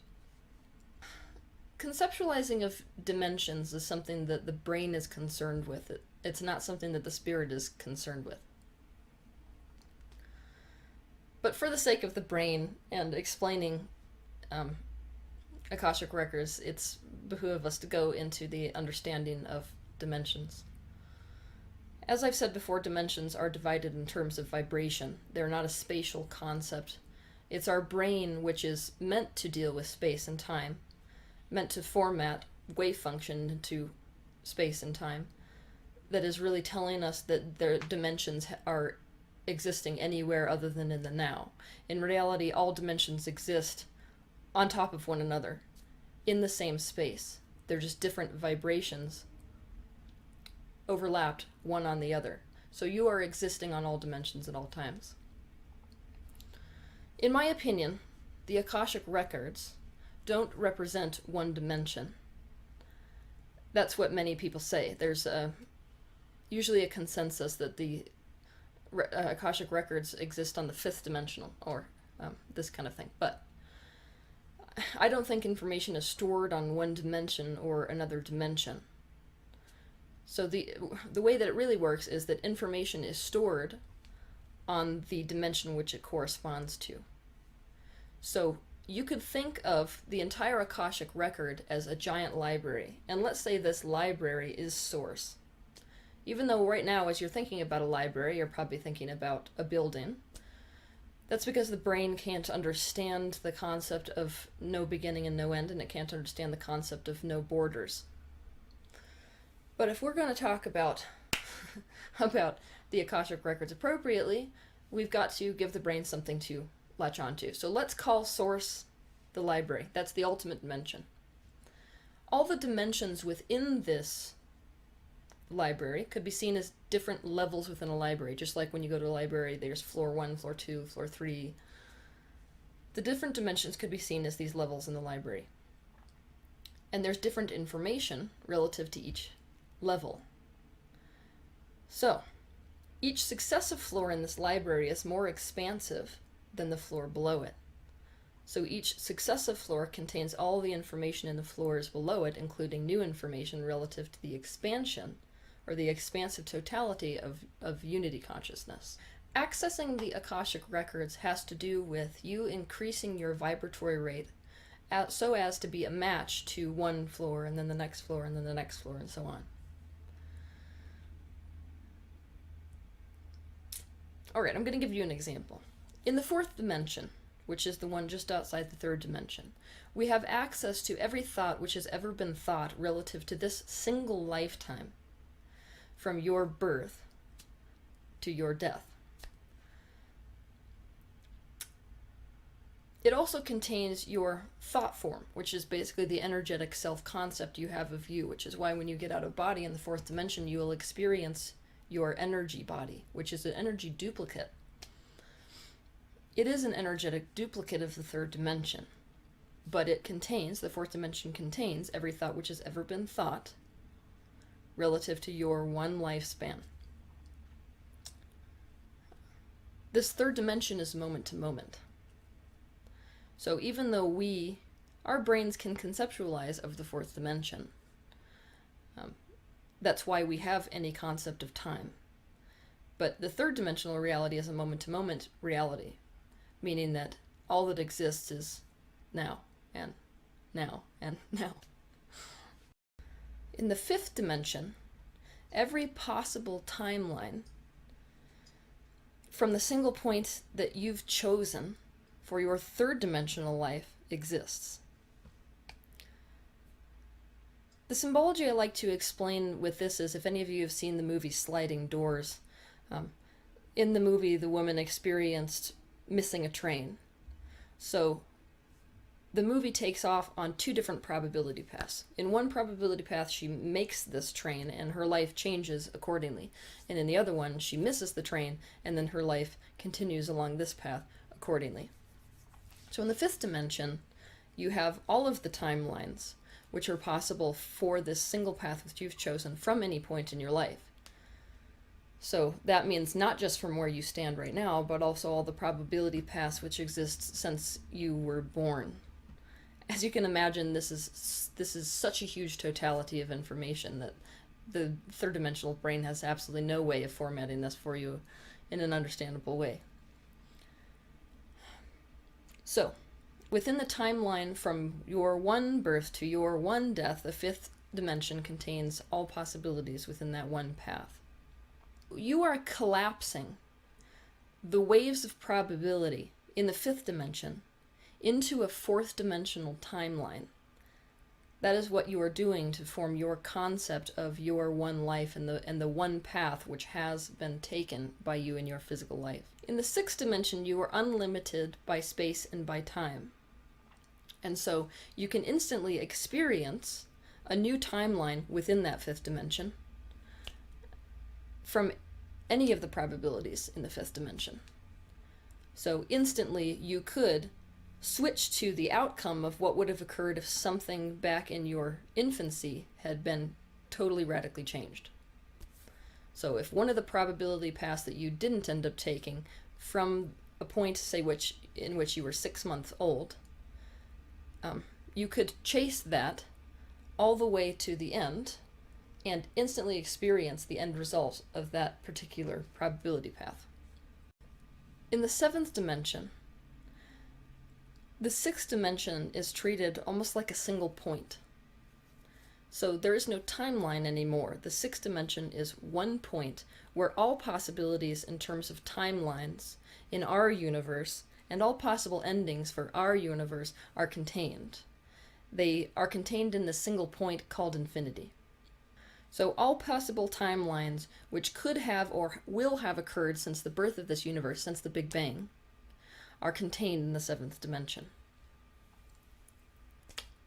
So every thought that's ever been thought relative to this universe is contained in the seventh dimension. So it might be at this point where you'll be asking, how can there be more than infinity? The answer is there can be other infinities. Other universes created under different conditions, and when other universes are created under different conditions, there are different laws which apply to that universe. So different laws other than the law of gravity.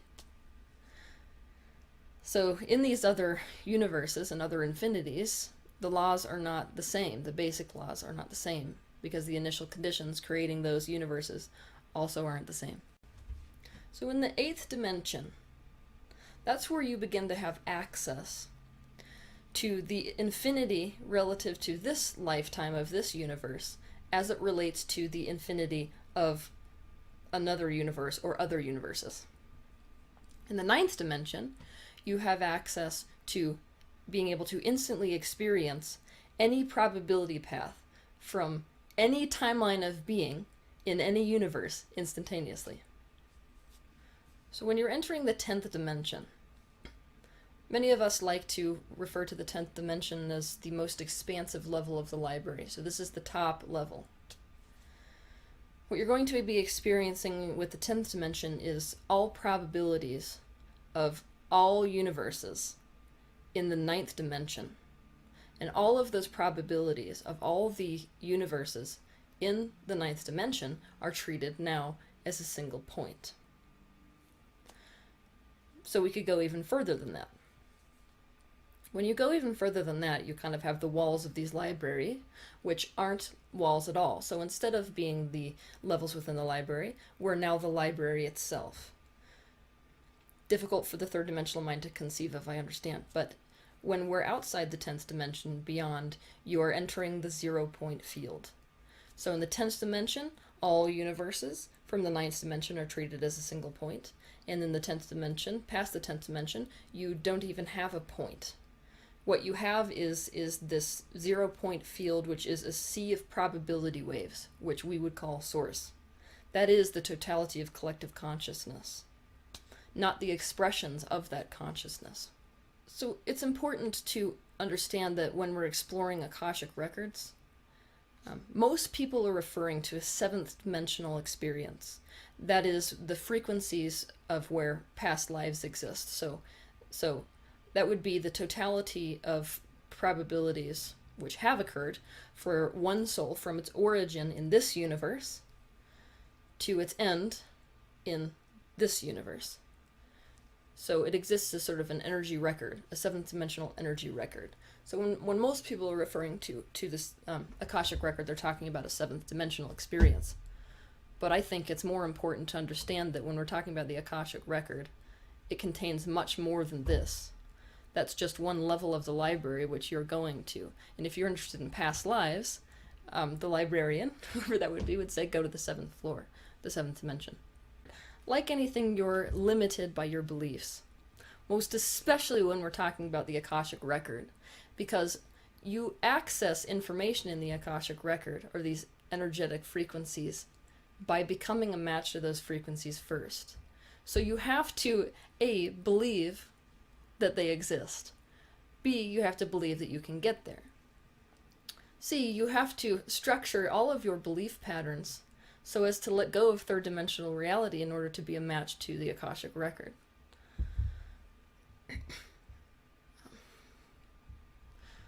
So this is the same way as saying you're limited not only by your beliefs when it comes to experiencing the Akashic records, but you're also limited relative to your beliefs according to what information you draw out of or are a match to in the Akashic records.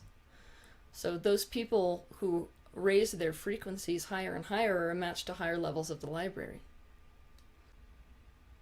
All of this being said, any of you can access the Akashic records.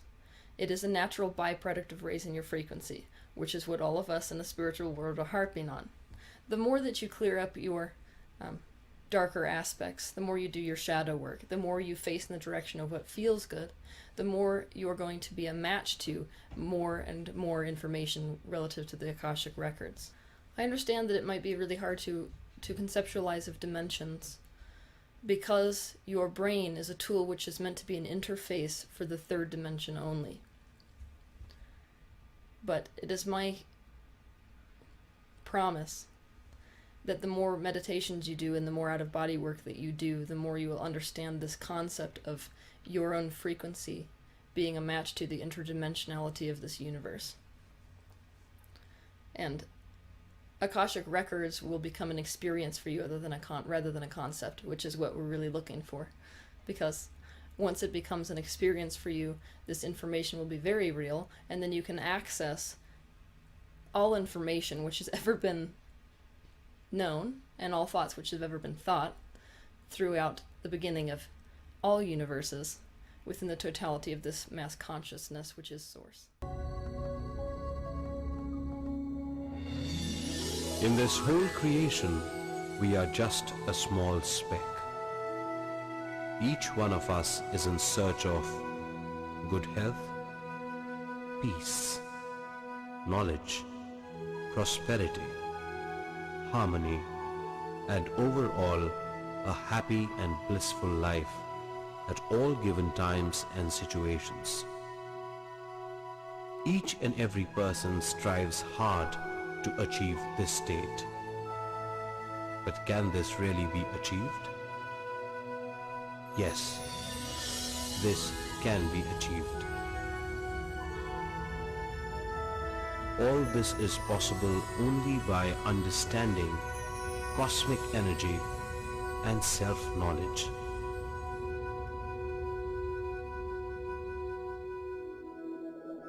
Now let us know about cosmic energy.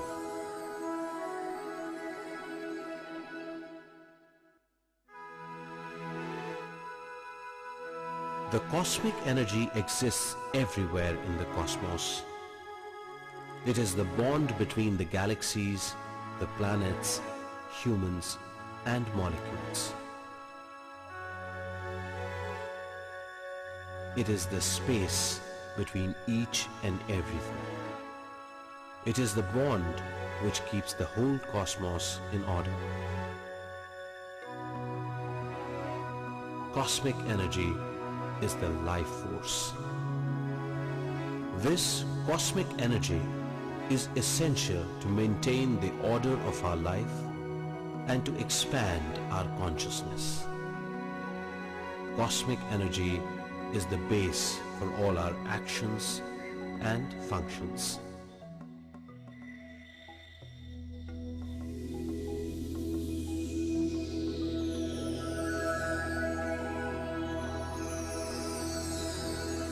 We receive some amount of cosmic energy in deep sleep and in total silence.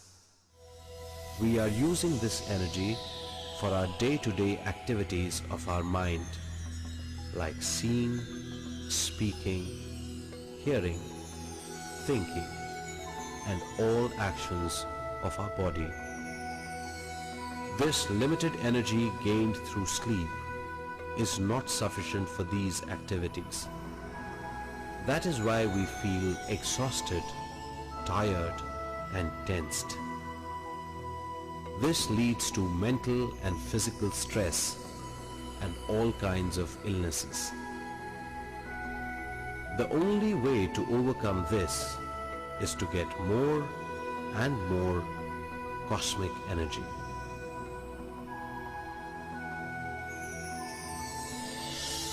Cosmic energy is essential to maintain the order of our life, to lead a healthy and happy life, to totally involve in all situations we are in, to obtain knowledge, and finally, for expansion of our consciousness.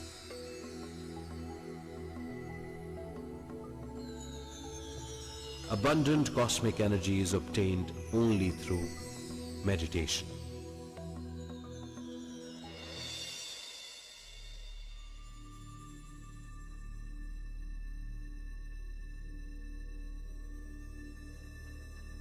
Sleep is unconscious meditation. Meditation is conscious sleep. In sleep, we get limited energy. In meditation, we get abundant energy. This energy enhances the power of our body, mind, and intellect. It opens the doors for our sixth sense and beyond. With this boosted energy through meditation, we will be relaxed, healthy, and happy. It also helps to reach greater heights in the physical realm. Meditation is nothing but a journey of our consciousness towards the self. In meditation, we consciously travel from body to mind, mind to intellect, intellect to self, and beyond. To do meditation, first we have to stop all the functions of our body and mind, that is, body movements, seeing, speaking, and thinking. Now, let us know how to do meditation.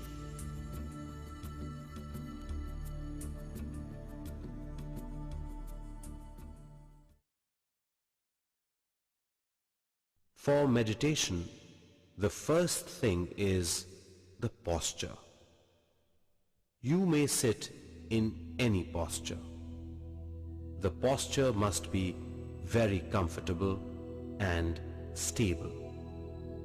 We can meditate either on a floor or on a chair. We can meditate in any place, wherever we feel comfortable. Sit comfortably, cross your legs, clasp your fingers. Now, close your eyes. Stop inner or outer chatter. Don't chant any mantra. Just relax.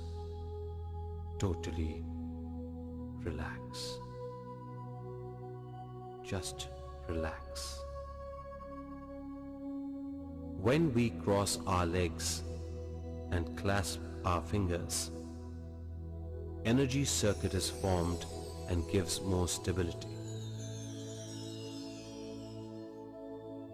Eyes are doors of the mind, so eyes should be closed. Mantra chanting or any chattering, inner or outer, are the activities of the mind, so it should be stopped. When body relaxes, consciousness travels to the next zone, mind and intellect. Mind is nothing but a bundle of thoughts. There are numerous thoughts always coming to the surface of the mind. Whenever there are thoughts in the mind, we may get many questions, known or unknown. To transcend the mind and intellect, one has to observe the breath. Observation is the nature of the self. So, one should just witness the breath. Don't do conscious breathing. Don't inhale or exhale consciously. Let inhalation or exhalation happen on its own. Just observe the normal breathing. This is the main key. This is the way.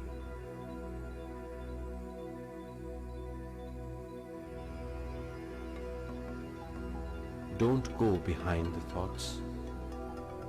Don't cling to queries, questions, or thoughts. Cut the thought. Come back to the breath. Observe normal breathing. Be with your breath. Then the density of the thoughts reduces. Slowly breath becomes thinner and shorter.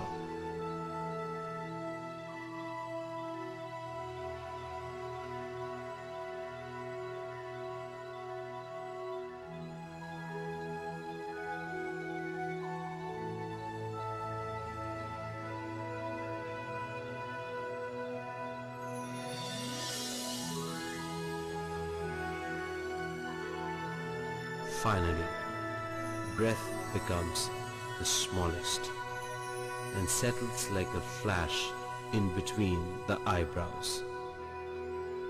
In this state, one will have no breath and no thought. He will be totally thoughtless. This state is called Nirmal Sthiti or no thought state. This is the meditative state.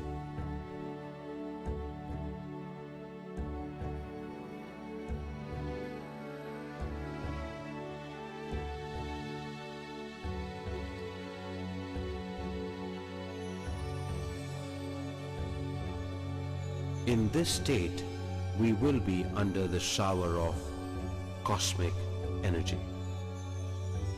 The more meditation one does, the more will be the cosmic energy one receives.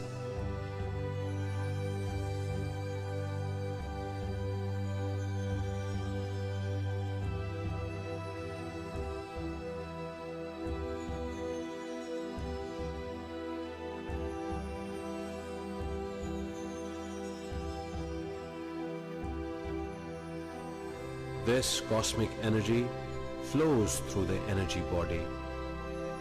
It is also called the etheric body.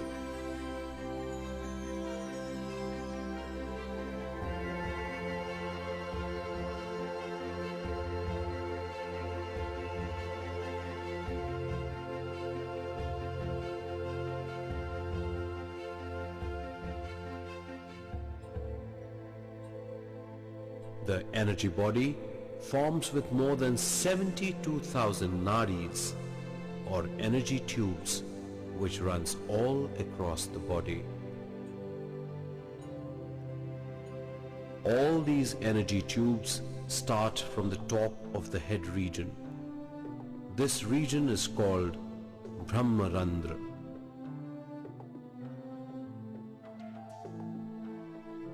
These nadis spread throughout the body like roots and shoots of a plant.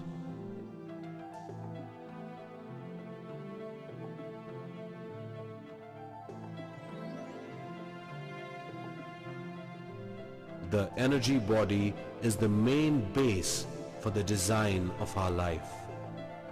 This energy body is the main source of all our actions and even our existence. Our energy body receives cosmic energy during deep sleep and meditation.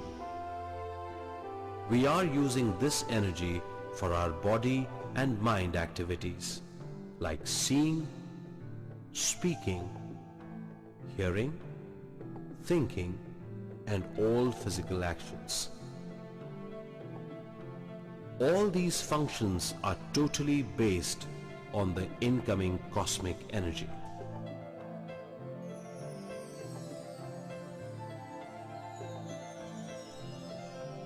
The inflow of cosmic energy is purely based on our thoughts.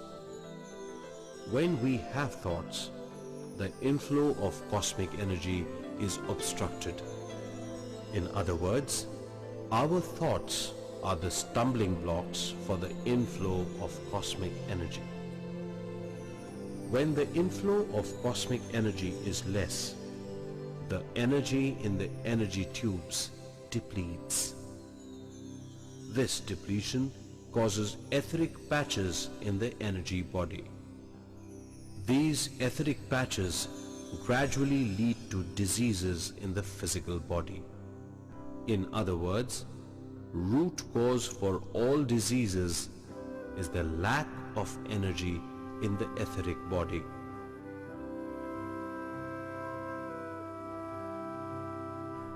In meditation, we get abundant cosmic energy. It flows through all our energy tubes of the energy body. When cosmic energy is passing through energy tubes, because of its heavy flow, it cleanses all etheric patches. When etheric patches are cleansed, we come out of all our illnesses.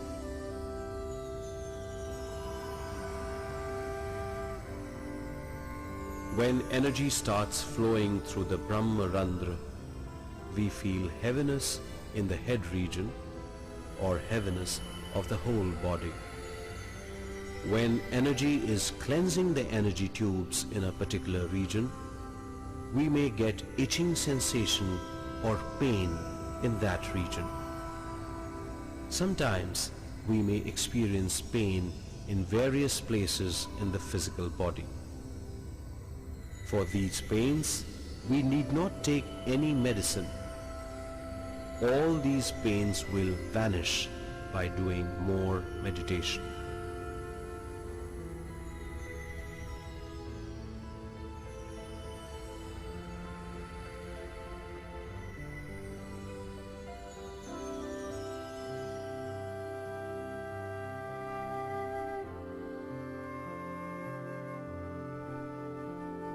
By intake of more and more cosmic energy through meditation, we come out of all physical and mental illness.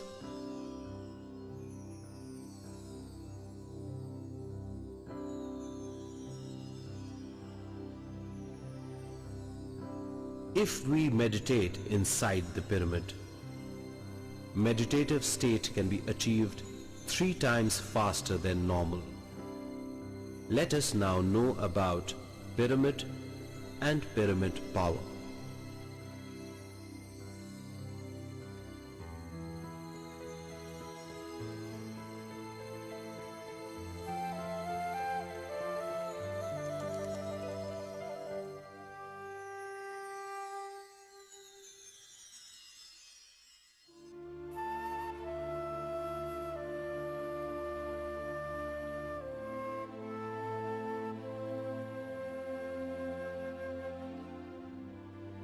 Pyramid is the most stable structure which receives the highest cosmic energy in this planet Earth.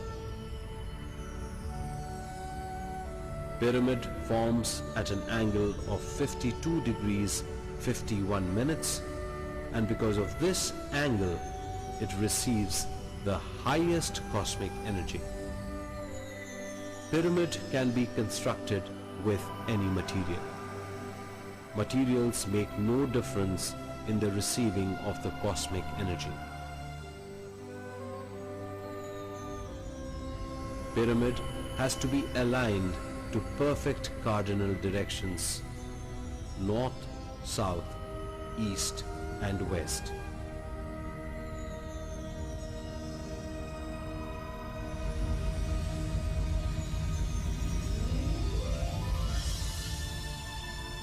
Cosmic energy gets accumulated at 1/3 height from the base of the pyramid. This place is known as King's Chamber. Cosmic energy will be maximum in the King's Chamber, and it spreads throughout the pyramid.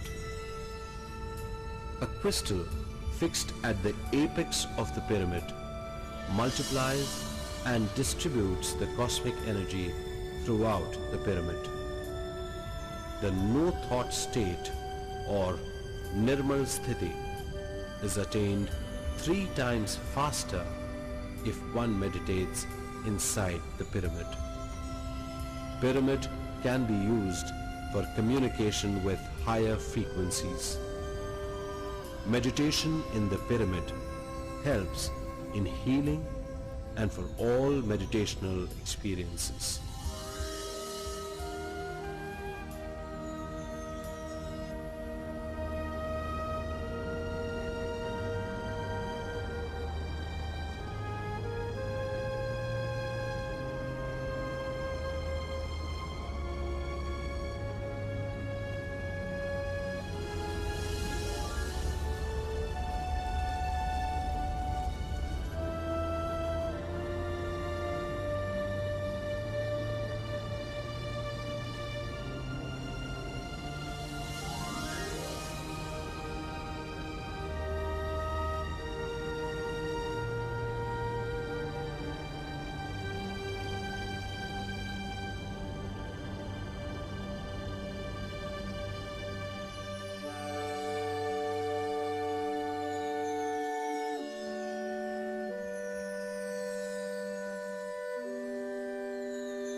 Now, let us go through once again what we have understood so far.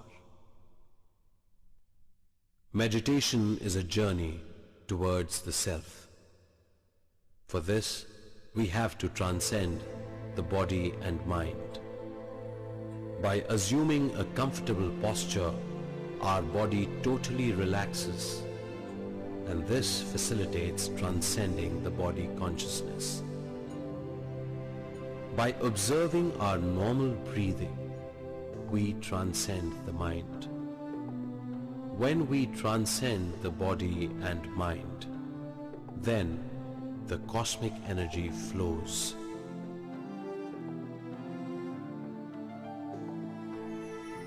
Cosmic energy cleanses all illnesses of the body. Thereby we will be healthy without any medicine. More and more cosmic energy releases all the tensions and stress of the mind. As we practice more and more meditation, mind becomes calm and has more space. This leads to higher memory power. More and more meditation leads to higher understanding capabilities. Then it leads to good interpersonal relationship. Meditation enhances the happiness of family life. Mind will be tranquil. Meditation makes you healthy and blissful. Meditation helps us get all answers to all our questions. To achieve this and more, meditation should be practiced every day. Meditation can be done at any place. Meditation can be done at any time, even during a journey. In one sitting, meditation should be done for a time equal to one's age. For instance, a 30-year-old man should do meditation at least for 30 minutes in one sitting.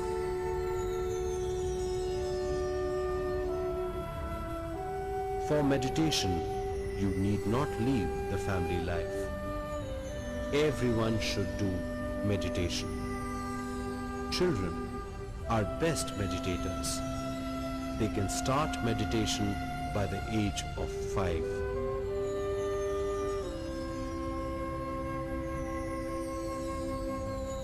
For meditation, you need not go in search for any physical guru, master. The guru, the master, is within. Your breath is your guru. Your breath is your master. It is for everyone.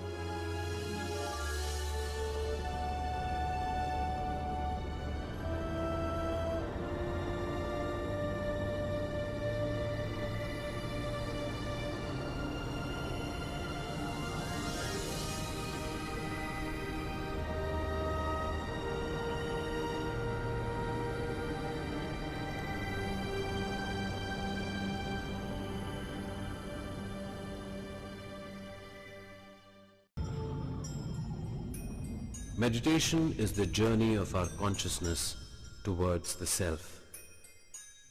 To do meditation, we have to transcend the body and mind.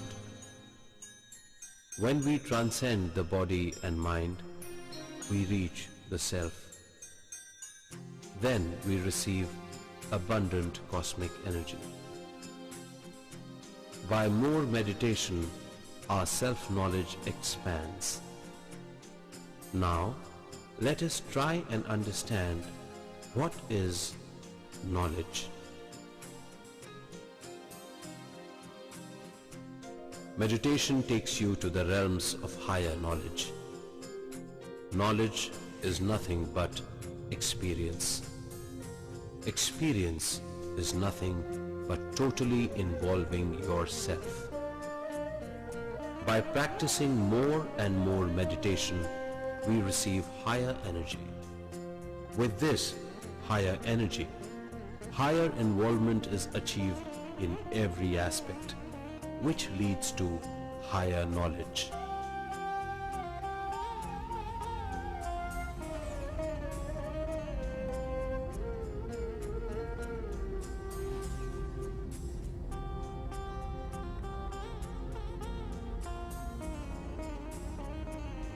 Through knowledge, we get higher understanding and wisdom. With this understanding, we understand that we are not just the body and mind. We understand that we are miraculous beings. We understand all the situations we come across and come out of all our problems by higher understanding.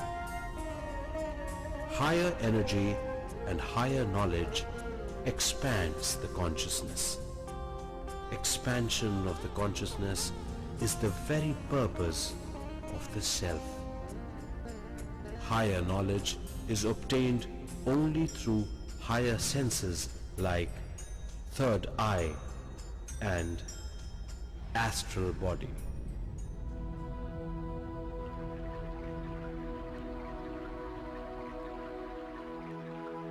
The third eye is a very powerful tool of the soul.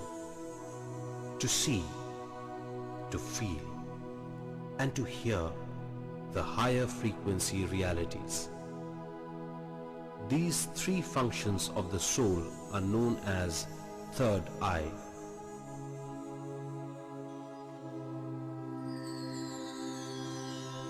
By practicing more and more meditation, more energy flows.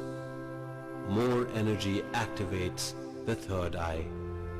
It is a great experience for a meditator.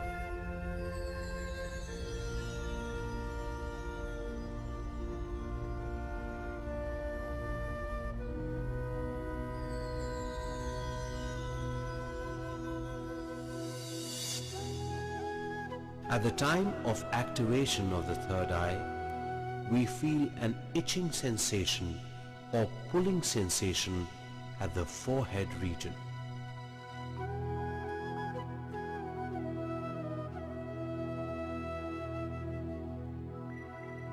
We start seeing glimpses of various colors rotating around us.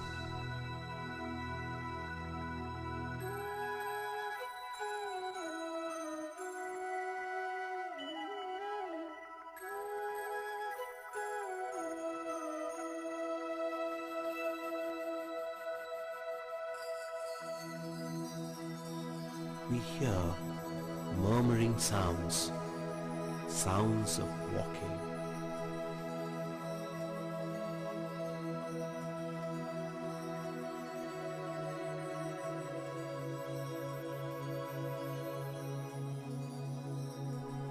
We feel as if we are traveling in a pitch dark tunnel.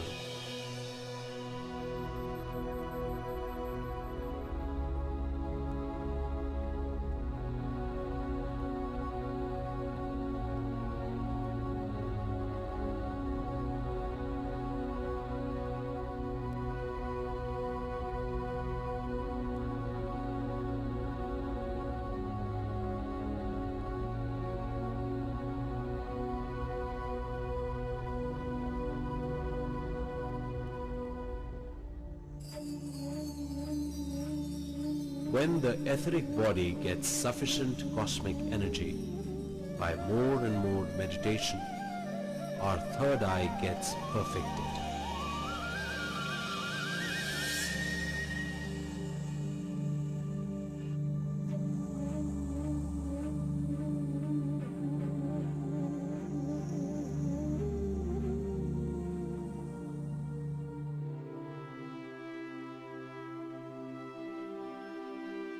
Here we perceive crystal clear visions of this plane and other planes.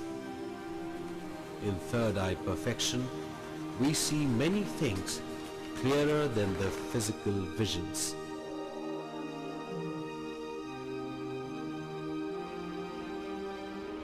We see other frequency realities.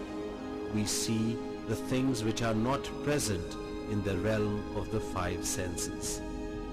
We feel so many things which we cannot express with words.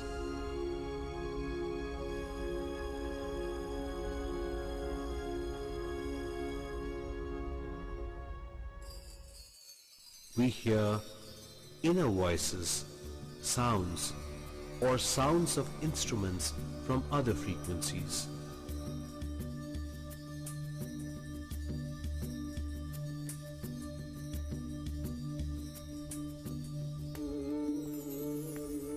We see masters who are not there physically with us.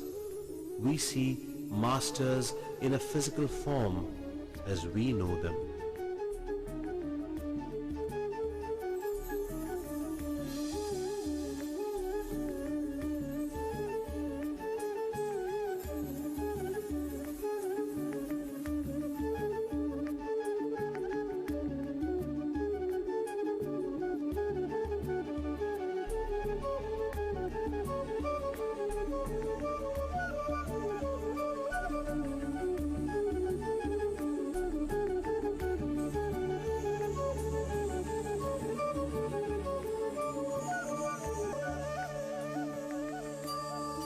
After more meditation, we start seeing the Master like a bright light.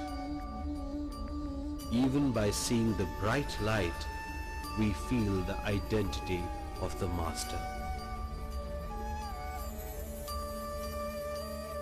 We can hear the messages from the Masters.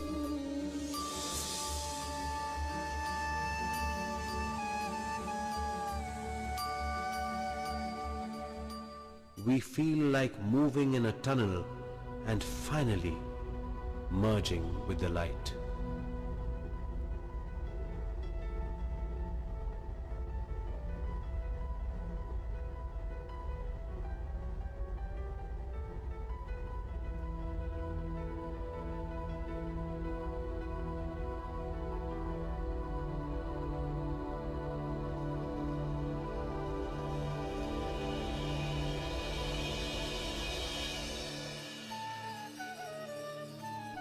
Through third eye experiences, we know we can get answers for all our problems through messages from the Masters, or by seeing other frequency realities, or as a feeling.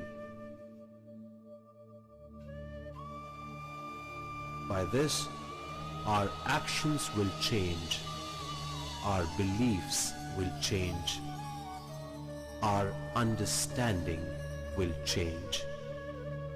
After this third eye experience, we find changes in our perception of this physical plane.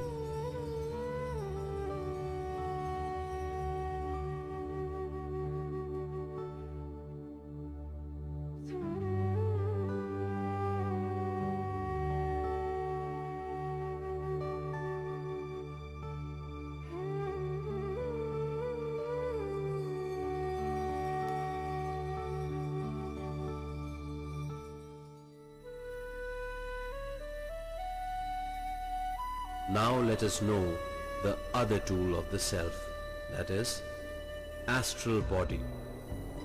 Astral body is a tool of the self to perceive other frequency realities. astral body is one more form of our consciousness, just like our physical body. In normal condition, our consciousness is spread throughout our physical body. When we receive sufficient amount of energy and when we feel to perceive other frequency realities, consciousness moves in the form of astral body. We perceive astral body experiences unconsciously in our sleep, which we call dreams. One can perceive astral body experiences consciously in meditation. Astral body travels beyond space and time. After conscious astral experiences, we start perceiving new dimensions.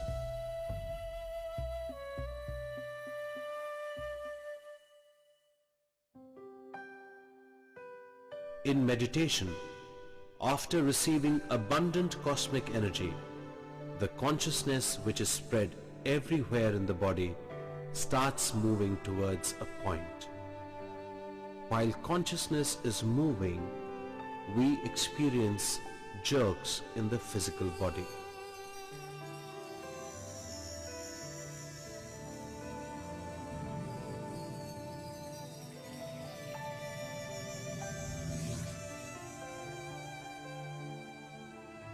We feel as if our body is floating.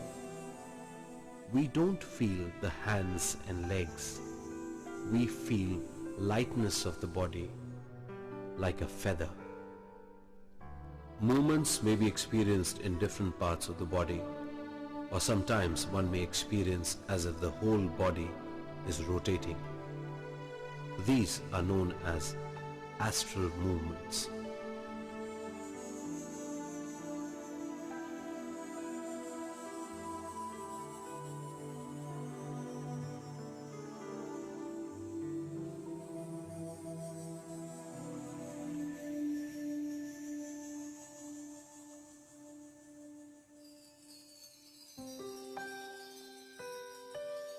By practicing more and more meditation, we get more cosmic energy. The consciousness takes the form like an astral body, starts rotating very fast, which causes heavy movements. After the movements, the astral body starts coming out of the physical body with a link called silver cord.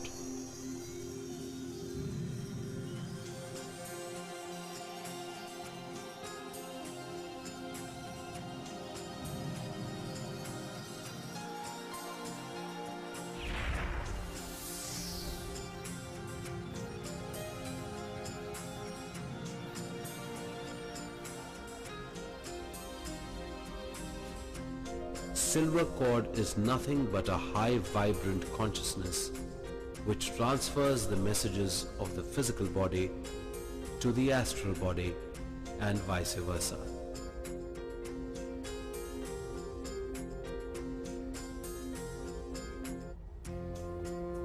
With this, we do astral travel.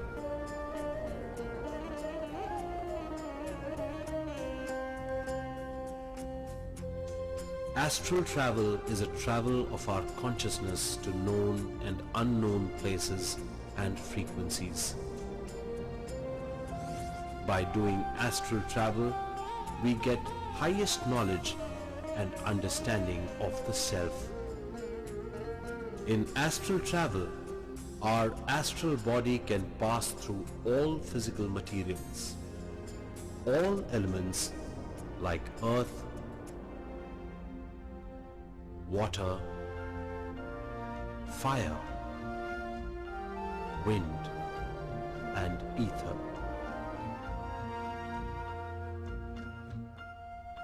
Astral body can go to all other frequencies without any limitations.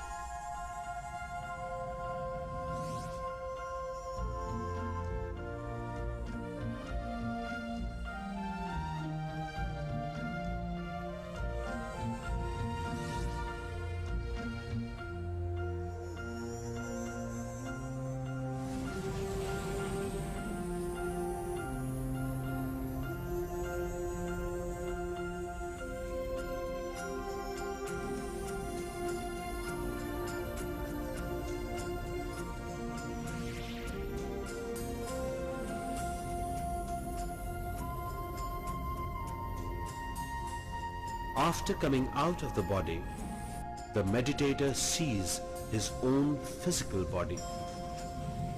By this he gets a great understanding.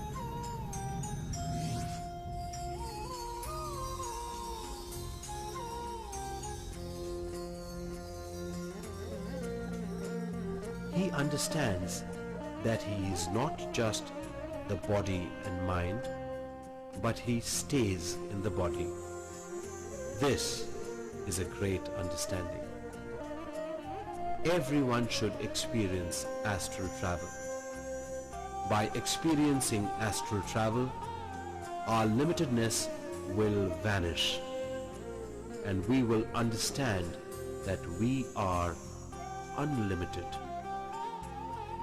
By this experience, we understand that we are the consciousness. We understand that we are unlimited. We understand the new dimensions of life.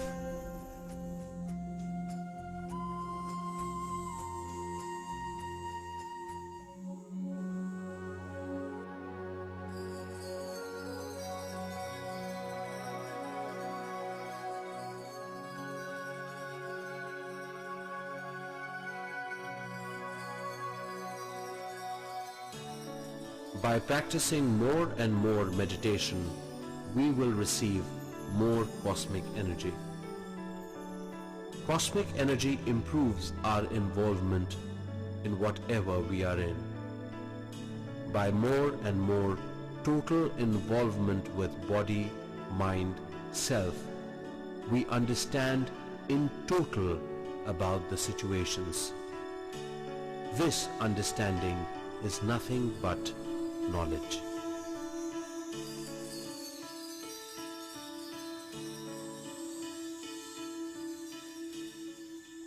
The common person will get only experience, but fail to perceive the knowledge in that situation.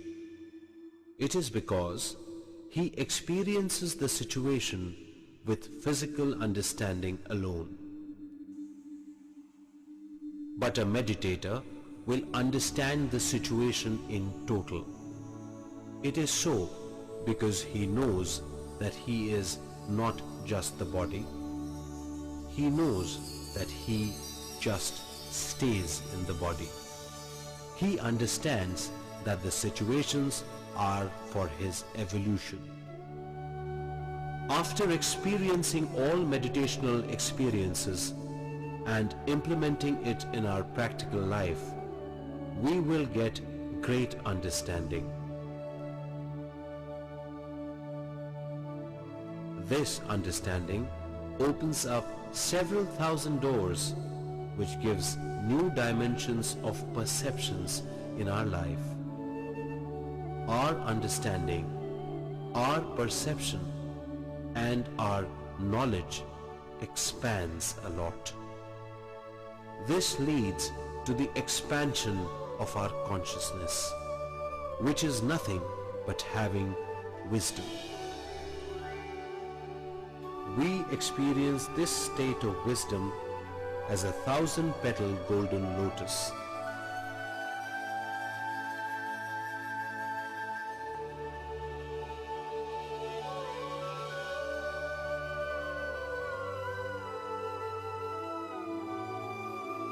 Each and every petal is a new dimension of understanding.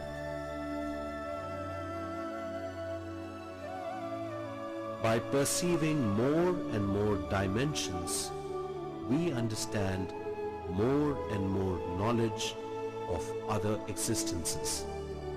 With this understanding, we come to know that there is no death and we are eternal beings. We understand what is birth and what is death.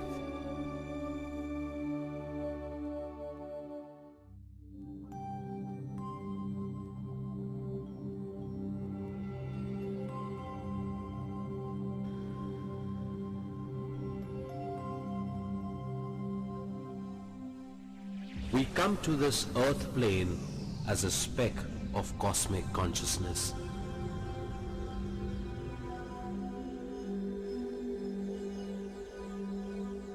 While coming from the source, we come with etheric body as a structure of the self. We come to this earth plane to have unique experiences. For our experiences, we select the womb, we select the parents, environment, and situations. The whole design of life is known to the self. After selecting the mother, speck of consciousness enters the mother's womb. After consciousness enters the mother's womb, the fetus gets life.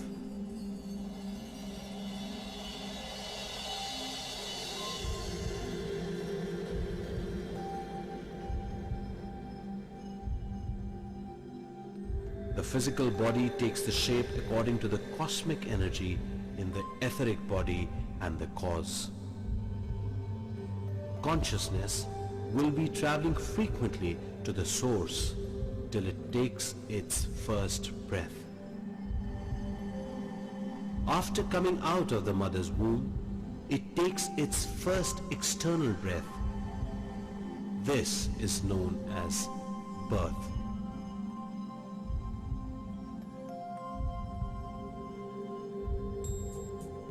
From day 1 to the age of 7, we will have awareness of the source. The mind starts taking its shape from the age of 7. It completely forms by age 14. The intellect starts its activation from the age of 14 and is fully developed by the age of 21. From the age of 21 to the age of 28, one experiences the combination of body, mind, and intellect. From the age of 28, life depends on self-knowledge. If one does not have awareness of the self, his consciousness lies in between body and mind. Because of this, misery starts. He cannot understand the situations. Things will become more critical for him.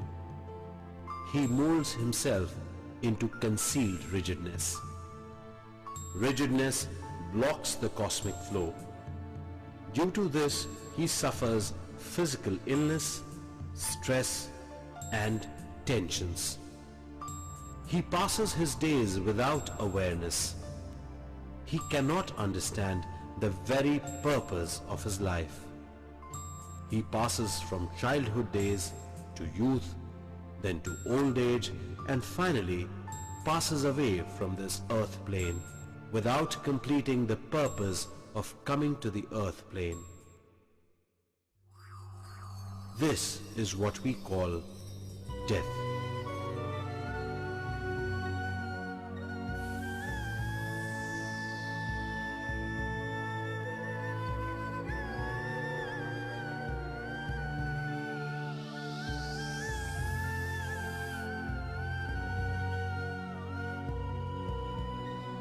Even after death, the layer of rigid mind with wrong understanding does not allow the consciousness to reach the source.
because of the wrong understanding, he creates his own hell and heaven and stays as a lower astral being.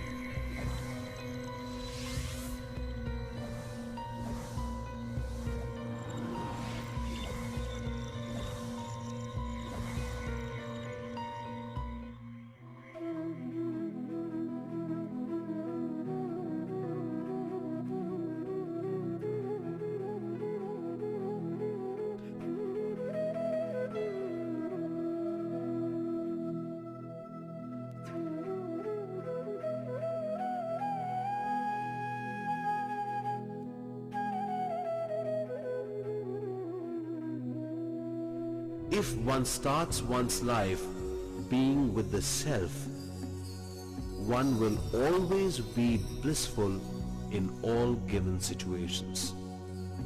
Even after death, one won't be in the lower frequencies. One will go back to the source.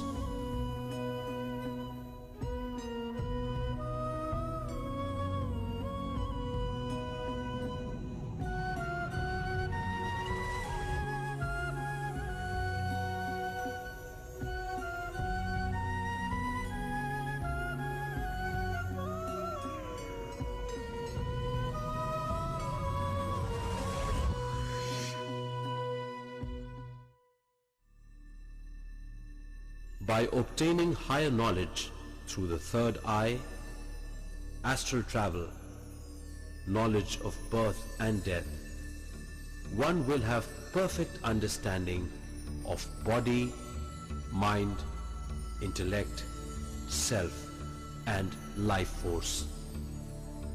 One understands that the consciousness is a combination of energy and knowledge. Consciousness comes to this plane to gain more energy and knowledge and to create. By living all the time with this understanding, one starts getting a higher understanding about the existence of the whole creation.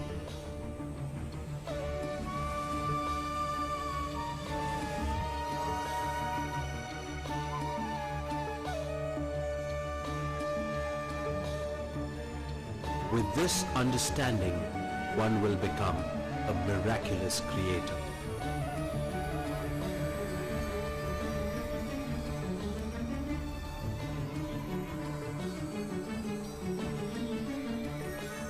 Then, whatever one speaks, it manifests.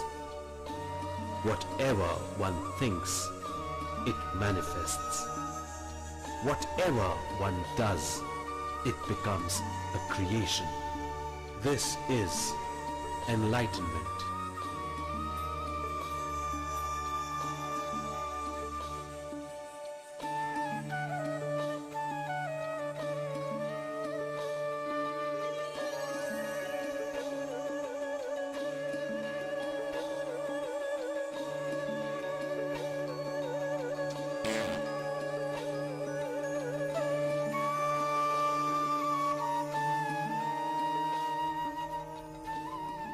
What is the astral sea? Well, it is the space between everything. It is the road that goes everywhere. It is where you are when you aren't anywhere else.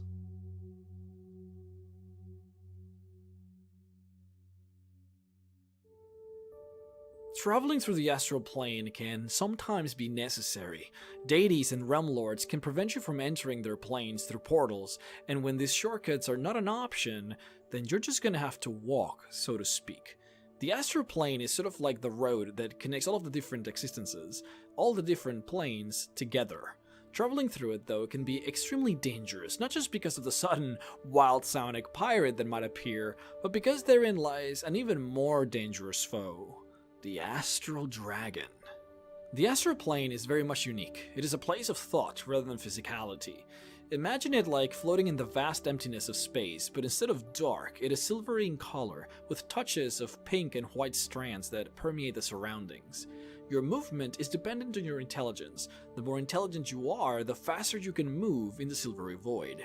Well, in here, you do not age, neither do you feel hungry or thirsty. Even magical items behave rather oddly here, some travelers claiming that their items lost their abilities while in the astral plane, while others simply realizing that magical weapons simply don't look or feel magical but still retain their powers.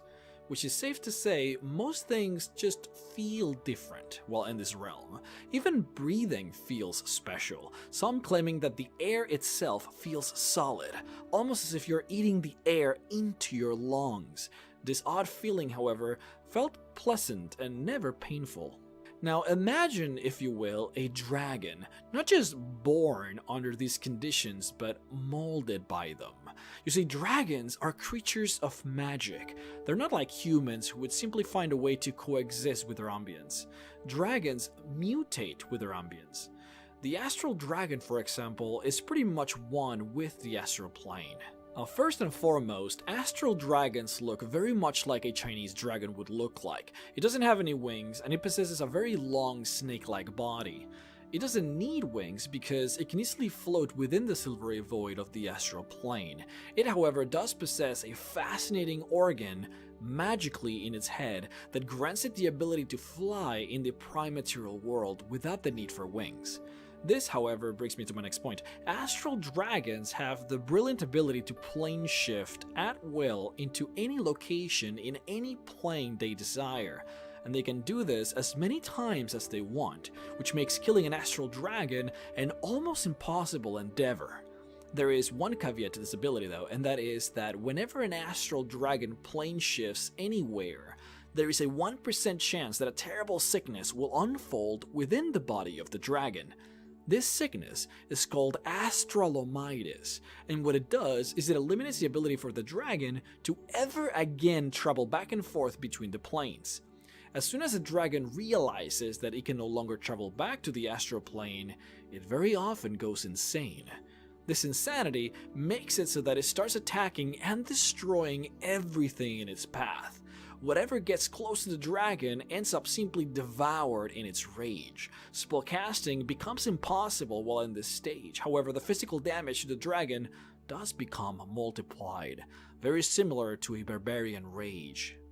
During this rage, the dragon will fight unendingly for 2 to 5 days without rest until it simply collapses from exhaustion and dies. There is no known cure to this disease, however, it is known that a wish spell can fix this problem.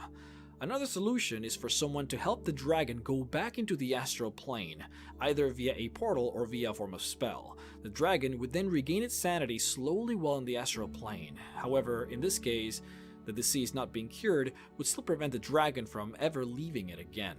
Now, this being the case, you might be wondering, well, why on earth would any astral dragon ever leave the astral plane when something this terrible can happen? Well, the answer lies at the beginning of this video. Remember when I said that you cannot age within the astral plane? Yep, that also applies to the dragon. A baby dragon after hatching needs to go into another plane in order to age and become older and grow.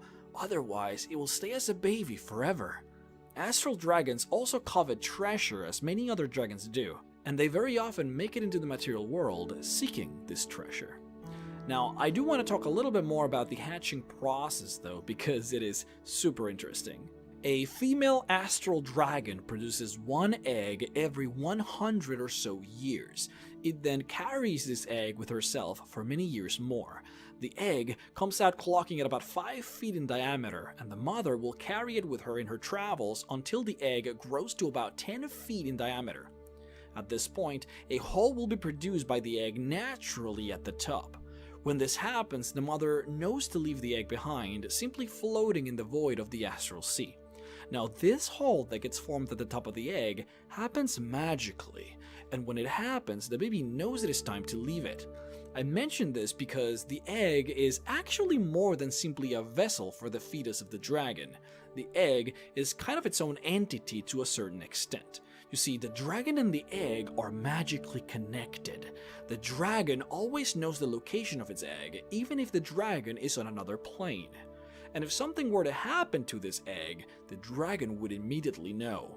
Now, do you wonder why this is? Well, as I explained what the Astral Sea is, you might have noticed there really aren't any places that a dragon could use as a lair. It's just a lot of emptiness in here, and that's why the dragon actually uses its very own egg as a lair. You see, the egg continues to grow even after the dragon leaves it. These eggs can get as big as having 30 feet in diameter. Massive, and definitely useful for a young astral dragon to use as a home and as a place to store its treasure. The eggs are exceptionally camouflaged since they are of the very same color as the Astral Sea, which means that any prospective thieves would have to be extremely close to the egg to even be able to tell it apart from the rest of this void. Eventually, however, the dragon will simply grow too big to use its egg as a lair and will instead find other locations, like for example, Gith citadels as a lair. Now, let's talk a little bit about the power of these types of dragons, more specifically their breath weapons. You see, every type of dragon tends to have their own very unique style of breath. Red dragons have fire, white dragons have ice, silver dragons do also have eyes, but they can also paralyze with their breath. There are breath weapons that can confuse, some that can propel you backwards dozens of feet and literally throw you far away. Astral Dragon's breath stupefies you. That is to say, it short-circuits your brain so that you cannot think. A typical recipient of this type of breath would be left drooling, floating in the air. It messes you up. Mechanically speaking, it drops your intelligence and charisma all the way down to 1.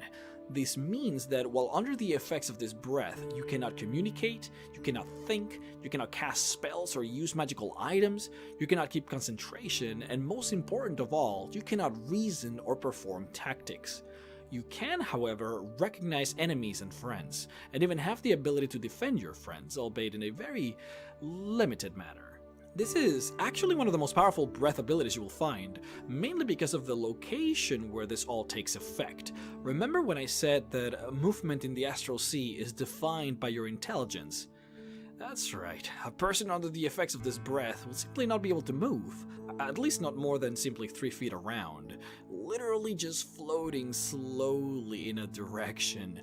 Not very helpful in combat at all. The breath can also go as far as 200 feet in any direction, which makes it very difficult to avoid, especially considering the fact that even the most intelligent of persons will really only be able to move as fast as about a third of what an astral dragon can hover for in the Astral Sea. Just save yourself the problem and do not engage, even if you think you can simply overpower the dragon with your might. Why? Well, because one of their most feared abilities is actually its bite, not even its breath. Though this factor greatly depends on how exactly you entered the Astral Sea. For you see, there are 2 ways. You can physically enter the plane via a portal or some manner of teleportation spell like a plane shift spell, or you can enter the Astral Sea by using an astral projection spell. The astral projection spell is one of the best spells to traverse the planes, simply because, while using this type of travel, you're actually technically invincible. You see, the spell projects your soul into the astral plane. This manifestation, however, is perfectly alike to your real physical body. You can hit things, you can talk, you can bring your items over. Literally nothing changes between your projection and your real body. Except that if your soul gets killed while astrally projecting, your soul simply goes back to your body, and it does this via a silver cord that is attached to the back of your soul body. This silver cord only appears while traveling through the astral projection spell, and it is very useful. It's a little bit of a complicated spell, so I don't really want to get too deep into it. The main thing to know is that dying while under the astral projection spell, it's not a real death. You simply go back to your body and everything is fine.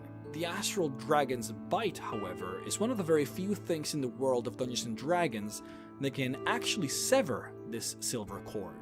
Something that if it were to happen, then your soul would be forever cut from your body and you would die permanently. Now, this has been an overly complicated explanation, but the point is that if you're ever using the astral projection spell to travel through the astral plane, then just stay away from astral dragons. They will one-shot you, period.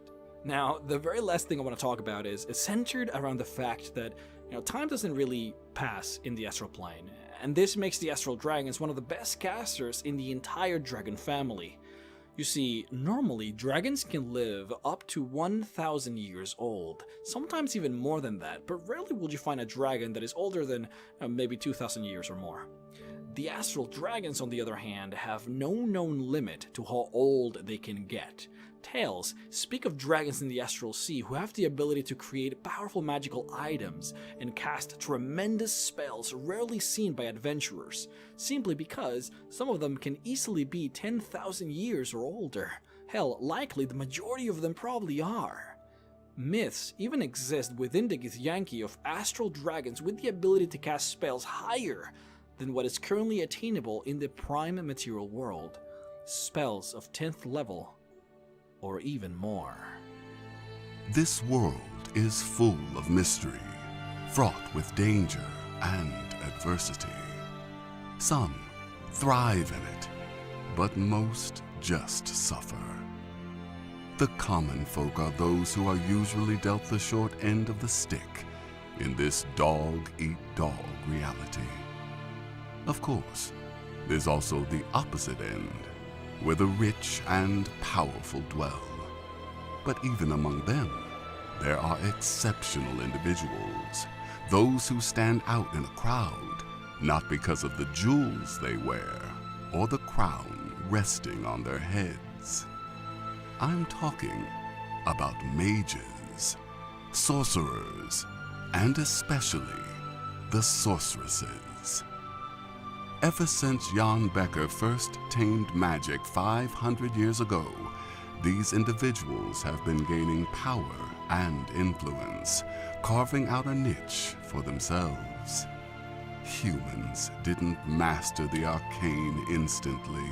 It took years, and much of it was gained from the elven mages at Loch Muin, where the first sources, child prodigies, and natural conduits for magic were taught its secrets. With power came strife and rivalry. Priests, druids, and even kings felt threatened by the rising power of the sorcerers. Rather than risk hostility, they negotiated, created a compromise. The Novigrad Union was the result. A treaty that established the separation of magic and state and formalized the principles of non-aggression between magic users and the rest of the world. Who knows? Maybe they even respected the treaty for a few years after their signatures dried on the parchment. It definitely didn't stop the mages. Not by a long shot. They have snaked their way into the good graces of kings and nobles. You could hardly come into court and not notice a man or a woman standing on the sidelines, observing, taking notes. They were everywhere power could be had, but some wanted more. Perhaps it's this greed that motivated Vilgefortz and his cronies to betray the northern kingdoms of Tanid during the largest meeting of magic wielders of our time. His betrayal destroyed the community of magic users in the north and the trust that existed between them and the rulers. It came just as Nilfgaard crossed the Yaruga River, beginning the Second Northern War.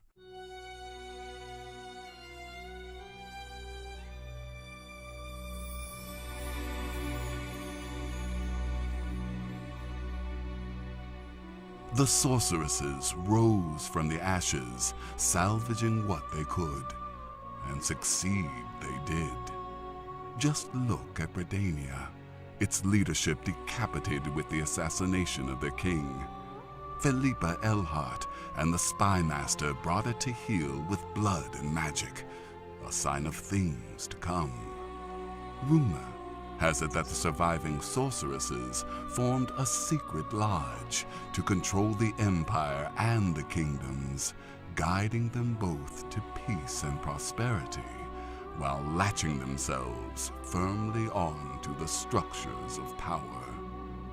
They say they orchestrated the battle at Brenna, where Nautilings and Imperials bled each other so much the grass grew crimson in the coming years. Of course, they also say that the Emperor used to be a giant hedgehog, so make of it what you will. What I know is that the sorceresses came out of the war with their heads held high, rather than feet forward, more beautiful, more powerful, and prouder than ever. They weren't always that beautiful or that influential, of course. I know for a fact that Yennefer of Vengerberg, the stunning dame with raven hair and scorching fire in her heart, was once a hunchback. If you ever meet her, look into those eyes, and you can sometimes see an abused, envious cripple looking back at you. Impossible, you say? Hard, but not impossible.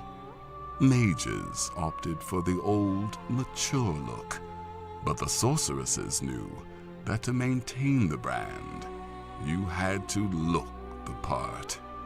The girls that went into the School of Magic, no matter how average-looking they were or what defects they had, came out stunning. They could be a hunchback, have a hair lip, buck tooth, flat feet. The elder sorceresses would fix them up with magic, straighten out the bones, shrink the teeth, realign the faces, remake the back. It's the same magic that returns eyesight, restores scorched skin, brings people back from the brink of death.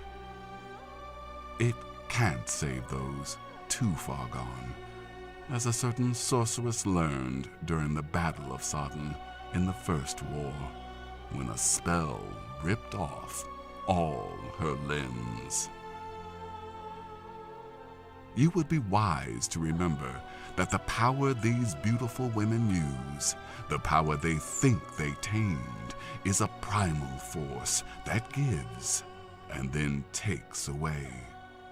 Wish is the strongest spell that a mortal can cast, allowing the user to bend reality around him or herself. The spell, however, has dire ramifications when used with higher purpose than its original intention, typically ending the life of its user when miscalculated. But has this always been the case? Was this spell always the strongest? If this is the epitome of mortal prowess, then how come villains can and have achieved great, incredible things? What power must one wield in order to summon Tiamat from the first layer of hell? What must I do in order to create all of these legendary magical items that I keep seeing? Today, we will talk about what is above level 9 spells, what is known in this world as epic magic, and we will also talk about the fabled 10th and 11th spells that disappeared from reality.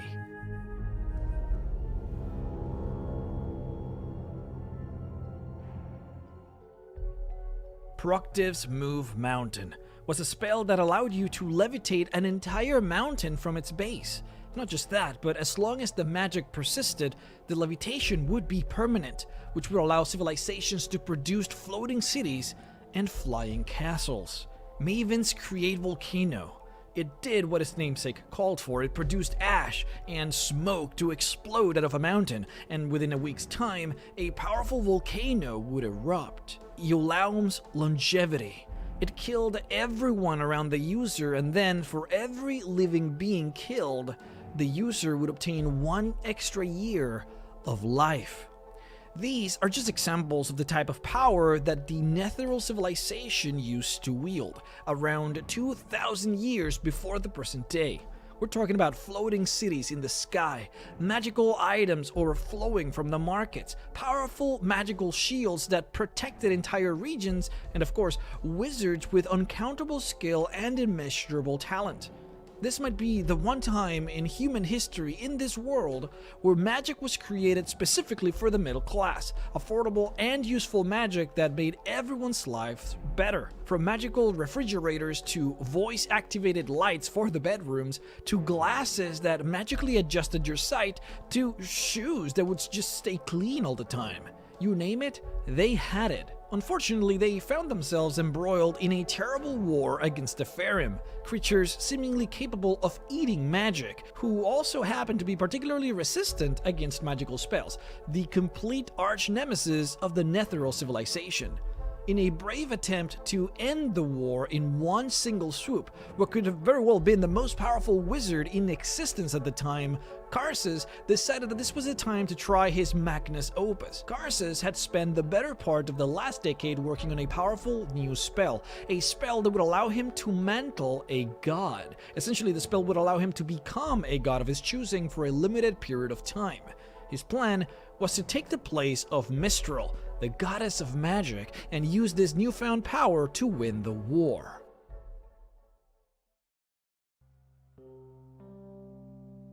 To be able to use magic, you have to manipulate what we call the weave. Now, the weave doesn't have a direct definition per se, and many wizards see it as something different. Some say that it is the body of the goddess of magic. Some say that it is the energy that suffuses the universe. Some call it the source of all magic, but everyone knows that the weave is what allows a wizard to produce spells. This energy is found everywhere, and a wizard manipulates it and forms it into different forms in order to change the world. This is what somatic and verbal components are for. By weaving the right signs and producing the right notes, one can shift the weave in the air and form it into fire or ice, or to create shapes and forms in the physical world. The higher the level of the spell, the more of the weave the spell requires, and utilizing a lot of high-level spells leaves a lot of the weave damaged. Damage which has to be repaired by Mistral, the goddess of magic. Without her repairing this weave, magic would become chaotic in some places or completely cease to exist in others. This is what shapes wild sorcerers who are born in areas of wild magic.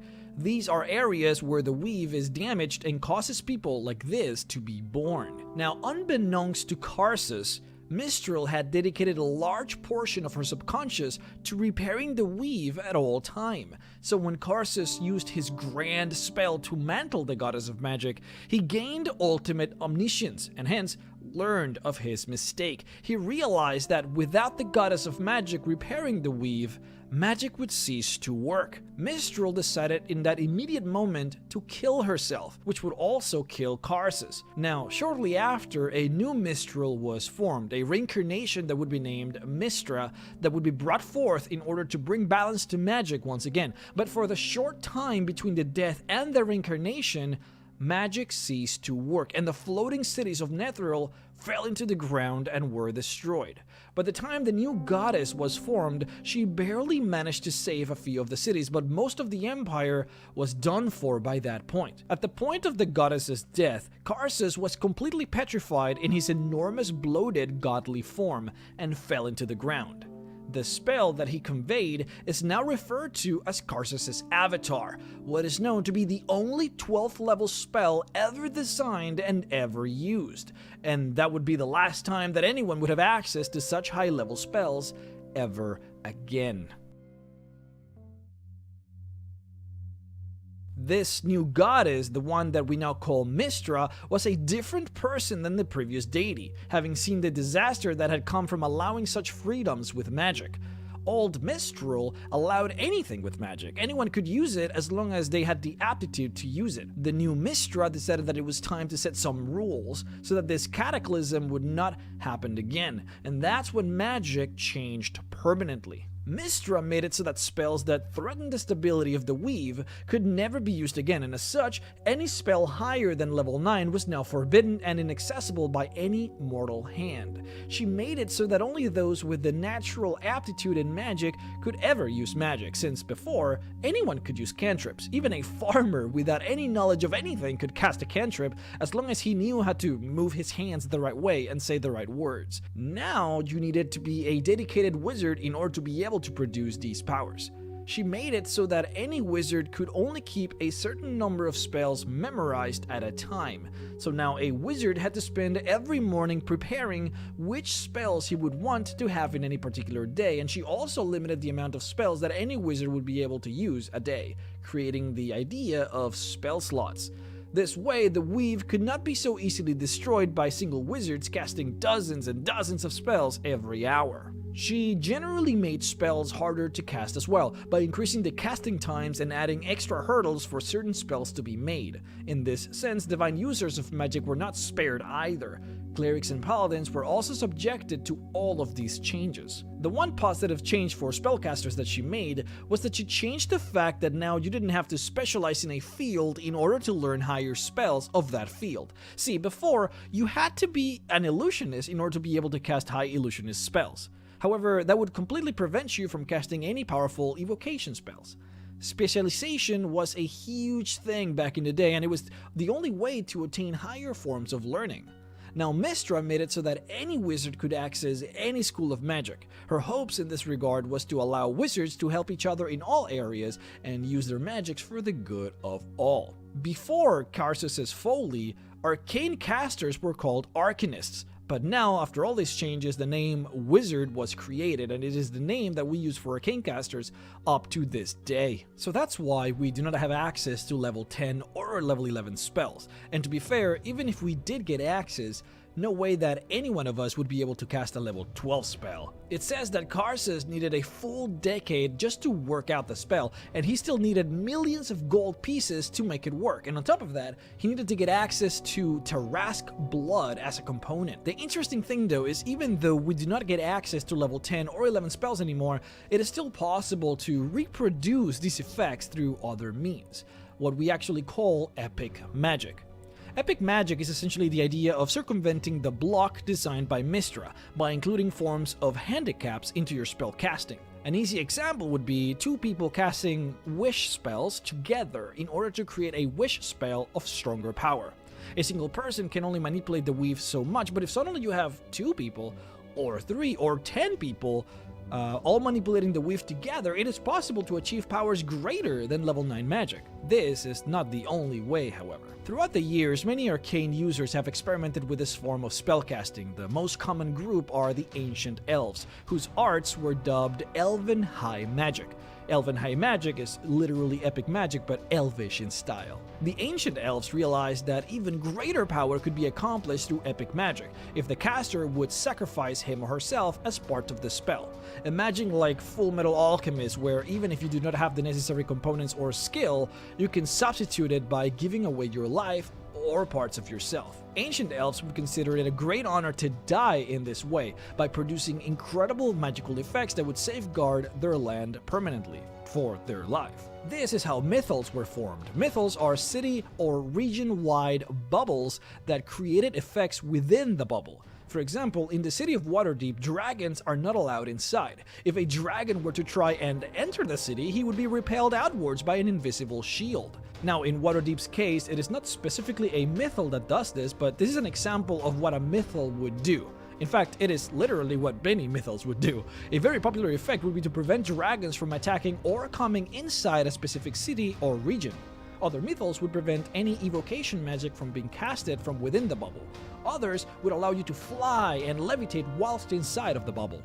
Any and all kinds of effects were made using this type of magic, though once again, to be able to cast this level of spell, you would need multiple wizards all capable of manipulating 9th level spells, get them together to form a single casting that would probably take months to produce, and then possibly some, if not all of them, had to die at the end of the casting to empower it even more. That's what it takes to produce epic magic. A very important part that I haven't mentioned yet is the cost of the material components, which can be exorbitant and is the main reason why it takes so long for a villain or a set of heroes to be able to produce any of these effects. To be able to replicate a level 10 spell, you need components whose value range in the hundreds of thousands. The lowest cost that I have seen is 300,000 gold pieces for the material components, and that would be for some of the weaker level 10 spells. The strongest effects typically fly around 800,000, and the highest that I have seen was around 2 million gold pieces for the material components. That is of course, the value of the components if someone actually had the components and was willing to sell them. Getting multiple spellcasters, sacrificing parts of yourself, dying, or obtaining outrageously powerful magical components are all ways for you to be able to reproduce effects higher than level 9 spells. The types of spells that you would get access to are technically unlimited, mostly because you would be essentially relying on yourself to create the spell. These spells haven't really been written down and do not really exist. You're literally creating them as you go, but many of these recreations have been accomplished in the past, and here are some examples of what has been done before. The type of magic that you could get access to if you so but grasp this source of power. You could raise an island from the sea. As a lich, you could split your phylactery into multiple phylacteries, forcing your enemies to destroy each and every single one of them to kill you, like Voldemort in Harry Potter. You could create an entire new race of magical beasts, like the creation of the owlbear or the manticore, and your creation could reproduce with those of its kind, allowing you to literally form a new species. You could become permanently immune to spells from level 1 to 9th level spells, and if such spell would target you, you would redirect it back. You could create poisonous rain that, if touched, would transform you into an undead. These are examples of epic spells that have been done in the past. These are canon spells, and they are all achievable. This is what can be made. Unfortunately, only the elves truly delved into this form of magic, as humans at the time focused exclusively on using normal 10th and 11th level magic. So after that type of magic was deemed banned, humans regressed tremendously and fell back culturally. Elves, on the other hand, stopped using High Elven magic because they personally deemed it too dangerous as well. The amount of materials needed and the fact that typically you would require the sacrifice of a High Caster meant that casting these spells just wasn't worth it many of the times, especially since success wasn't always guaranteed. Having a caster that can cast a level 9 spell be sacrificed is a huge deal in any culture. Those people are extremely rare as it is, so they stopped working this type of magic and they stopped teaching this type of magic, to the point where only a select group of extremely old elves within the inner circles know the fundamentals on how to make them work, which means that nowadays epic magic is as rare as it can be. I do also want to point out that everything that I just said also generally applies to magic item creation. After Mistra's ban, she also made it extremely difficult to produce magic items, which fell into the same category. Thank you so much for watching, and if you have the time, please check out my series on Elder Scrolls Skyrim, where we go through the game finding every secret and every hidden lore tidbit found within. The Earth is in a process of transformation in order to move in a higher frequency. Every planet goes through a transformation like this. It is the natural way of evolution. Everything in the universe is developing. Nothing stands still. The Earth frequency is increasing slowly. It is higher than decades before. That's why some of you have the feeling that time is passing by quicker. This gives you the opportunity to develop your consciousness even faster, because there are more things happening in a short time and your thoughts are manifesting quicker. In these higher frequencies, nothing evil can exist. That's the reason why the Dark Earth controllers, which consist of Earth humans and evil extraterrestrials, are doing everything to keep the Earth frequency low. They are exploding atomic bombs on the ground and high in the sky to disturb the magnetic field of the Earth. They are spreading the energy of war, hate, competition and idiocy through the media and creating fear by manipulating the economy. They have studied human behavior for hundreds of years and are using the primitive drives and desires of the masses to keep them ignorant and unaware. They are afraid that the population evolve and grow too much, so they even spread chemicals with planes to make the population ill. They are doing even more. They want total control of everything, but there is a power that is able to stop them, and this power is spiritual energy. The more people are using the spiritual power of real universal love, the easier it is to eliminate this threat. As long as you see the Earth as divided countries, disliking each other and being in competition, you are making it very easy for the evil Earth controllers. If you want to change a lower energy, you have to use a higher energy. In some cases, this will come automatically because the more the humans will suffer, the more they will start to look for new ways to overcome it. They will start to seek for the truth, and the spiritual energy of their existence. So see it as a challenge and exercise for you to overcome the inner and outer negativity. Start to work on your inner healing and development. The higher frequencies, which are coming from the source of the light, are bringing all inner blockades and unhealed emotional patterns in the surface, so you can work on them and heal them. You can't go to higher dimensions with blocking energies, unsolved matters, or hate and arrogance.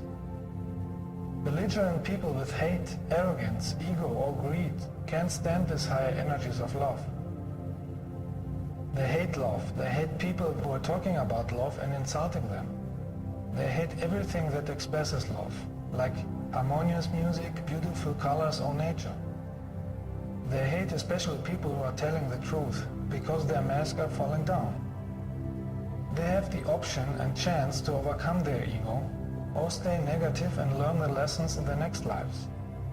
It is important to heal all character defects, heal all karmic issues and traumatic experiences from this or past lifetimes, and get rid of negative programs of your society, like competition thinking, ego, enviness, cults, false belief systems, and hating people who are living on another part of the planet. This will make the way free to develop your spiritual awareness. With a higher consciousness, you will understand that everything is energy. Thoughts, feelings, objects, colors, music, form, everything. And everything is interconnected. The spiritual energy, or God, is consciousness. The existence, the creation, the source. And consciousness can appear in many forms, physical and non-physical, according to the level of frequency. Energy is the source of everything, and you can use this spiritual energy to create your reality. In fact, you are doing it already, but unconscious, and mixed with negative mind patterns like fear or hate. Can you imagine what would happen if enough people would use the cosmic energy, conscious, with the focus on universal love? It would raise your consciousness and would amplify your life quality. And when I say love, I don't mean the distorted love that you are using in your religions, cults, or relationships. I mean the real, pure, universal love, the power of spiritual light. It will start to clean your body energy and change its subatomic structure. You will have the wish to keep your body clean in order to hold this high energy. You will have the wish of harmony, and you will avoid aggressiveness or negative people. Aggressiveness, hate, fear, or sadness is keeping your energy low. It is altering the molecular structure of the body, making the body weak, and it's causing heart attacks, cancer, abscess, appendicitis, rheumatism, and other diseases. So you will avoid evil people, stress, drugs, or unhealthy food. Find the connection to the source back. Go often to nature to clean your body from negative energies. Diseases are coming from negative energies or suppressed unhealed emotions. Some are from karmic reasons and some are manufactured from the wicked world government. With a high frequency of cosmic love, you can transform all negative energies. With love energy, you are able to gain wisdom. With wisdom, you can erase negative karma. And you are a conscious creator of your life, because you are cooperating with the spiritual laws. Wisdom comes through the understanding and mastering of experiences out of all your lifetimes. This is rising your spiritual consciousness. Before you incarnated on earth, you have chosen certain lessons that you wanted to experience and master in order to grow spiritually and develop your soul. The benevolent humans from other planets will not disturb you in your education. You would never take this opportunity away from you to evolve. We are showing you ways how you can make it by yourself. We have only the right to interfere if we incarnate on Earth too. And this has been done by many people from hundreds of benevolent races. Mostly from us the Pleiadians, because we have a strong connection to Earth from the past. And because we have done this on other similar planets too, and therefore we are more experienced. In that way, we can speak with you directly and act as a magnet for the higher cosmic energies. We are light workers with many talents. We love art and everything that is harmonious. We have nothing to do with your Earth organizations or cults. Some of us are coming from very high dimensions, where everything is pure light. Everything we do is in coordination with the laws of existence, karma, and the right time to act. You should also know that there are different groups of Pleiadians. There are over 2,000 planets in the Pleiadian star system, and all of them are different developed on different dimensions. Some are part of the Galactic Federation and some not. Some can be on the same time here and in the future by dividing their consciousness and transferring it into two bodies.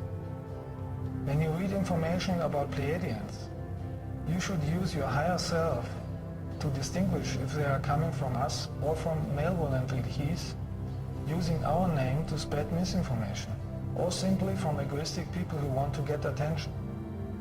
We do have contacts with you, but mostly in the astral plane when your rational ego mind is sleeping.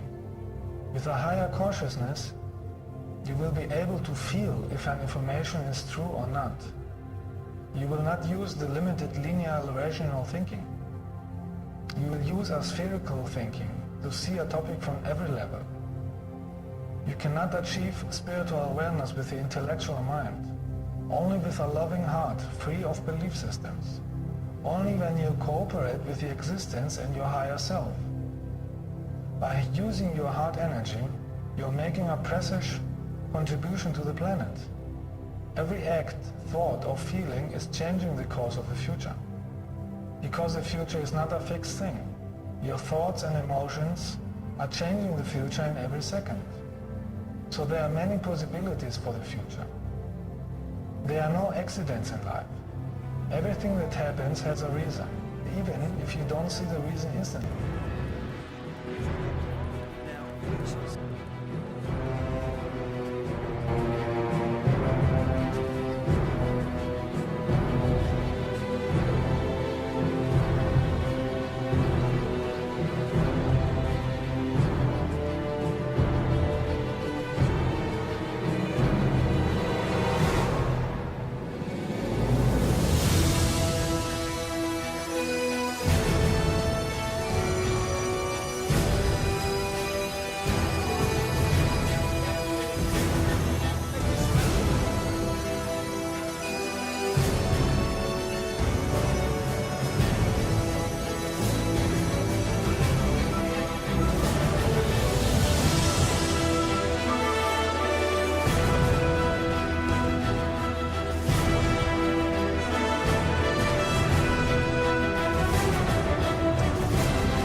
Huh. What are you doing? You okay? This is where you're gonna spend the night?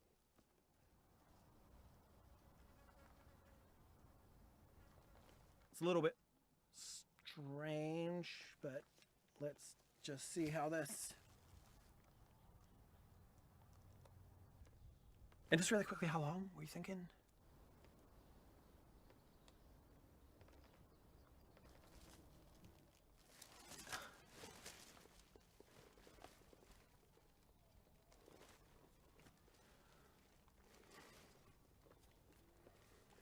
Huh. Actually quite impressive.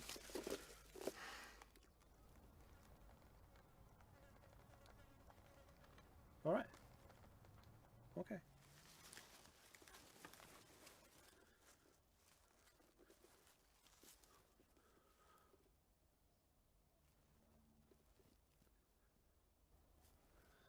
This is going to get awkward very quickly.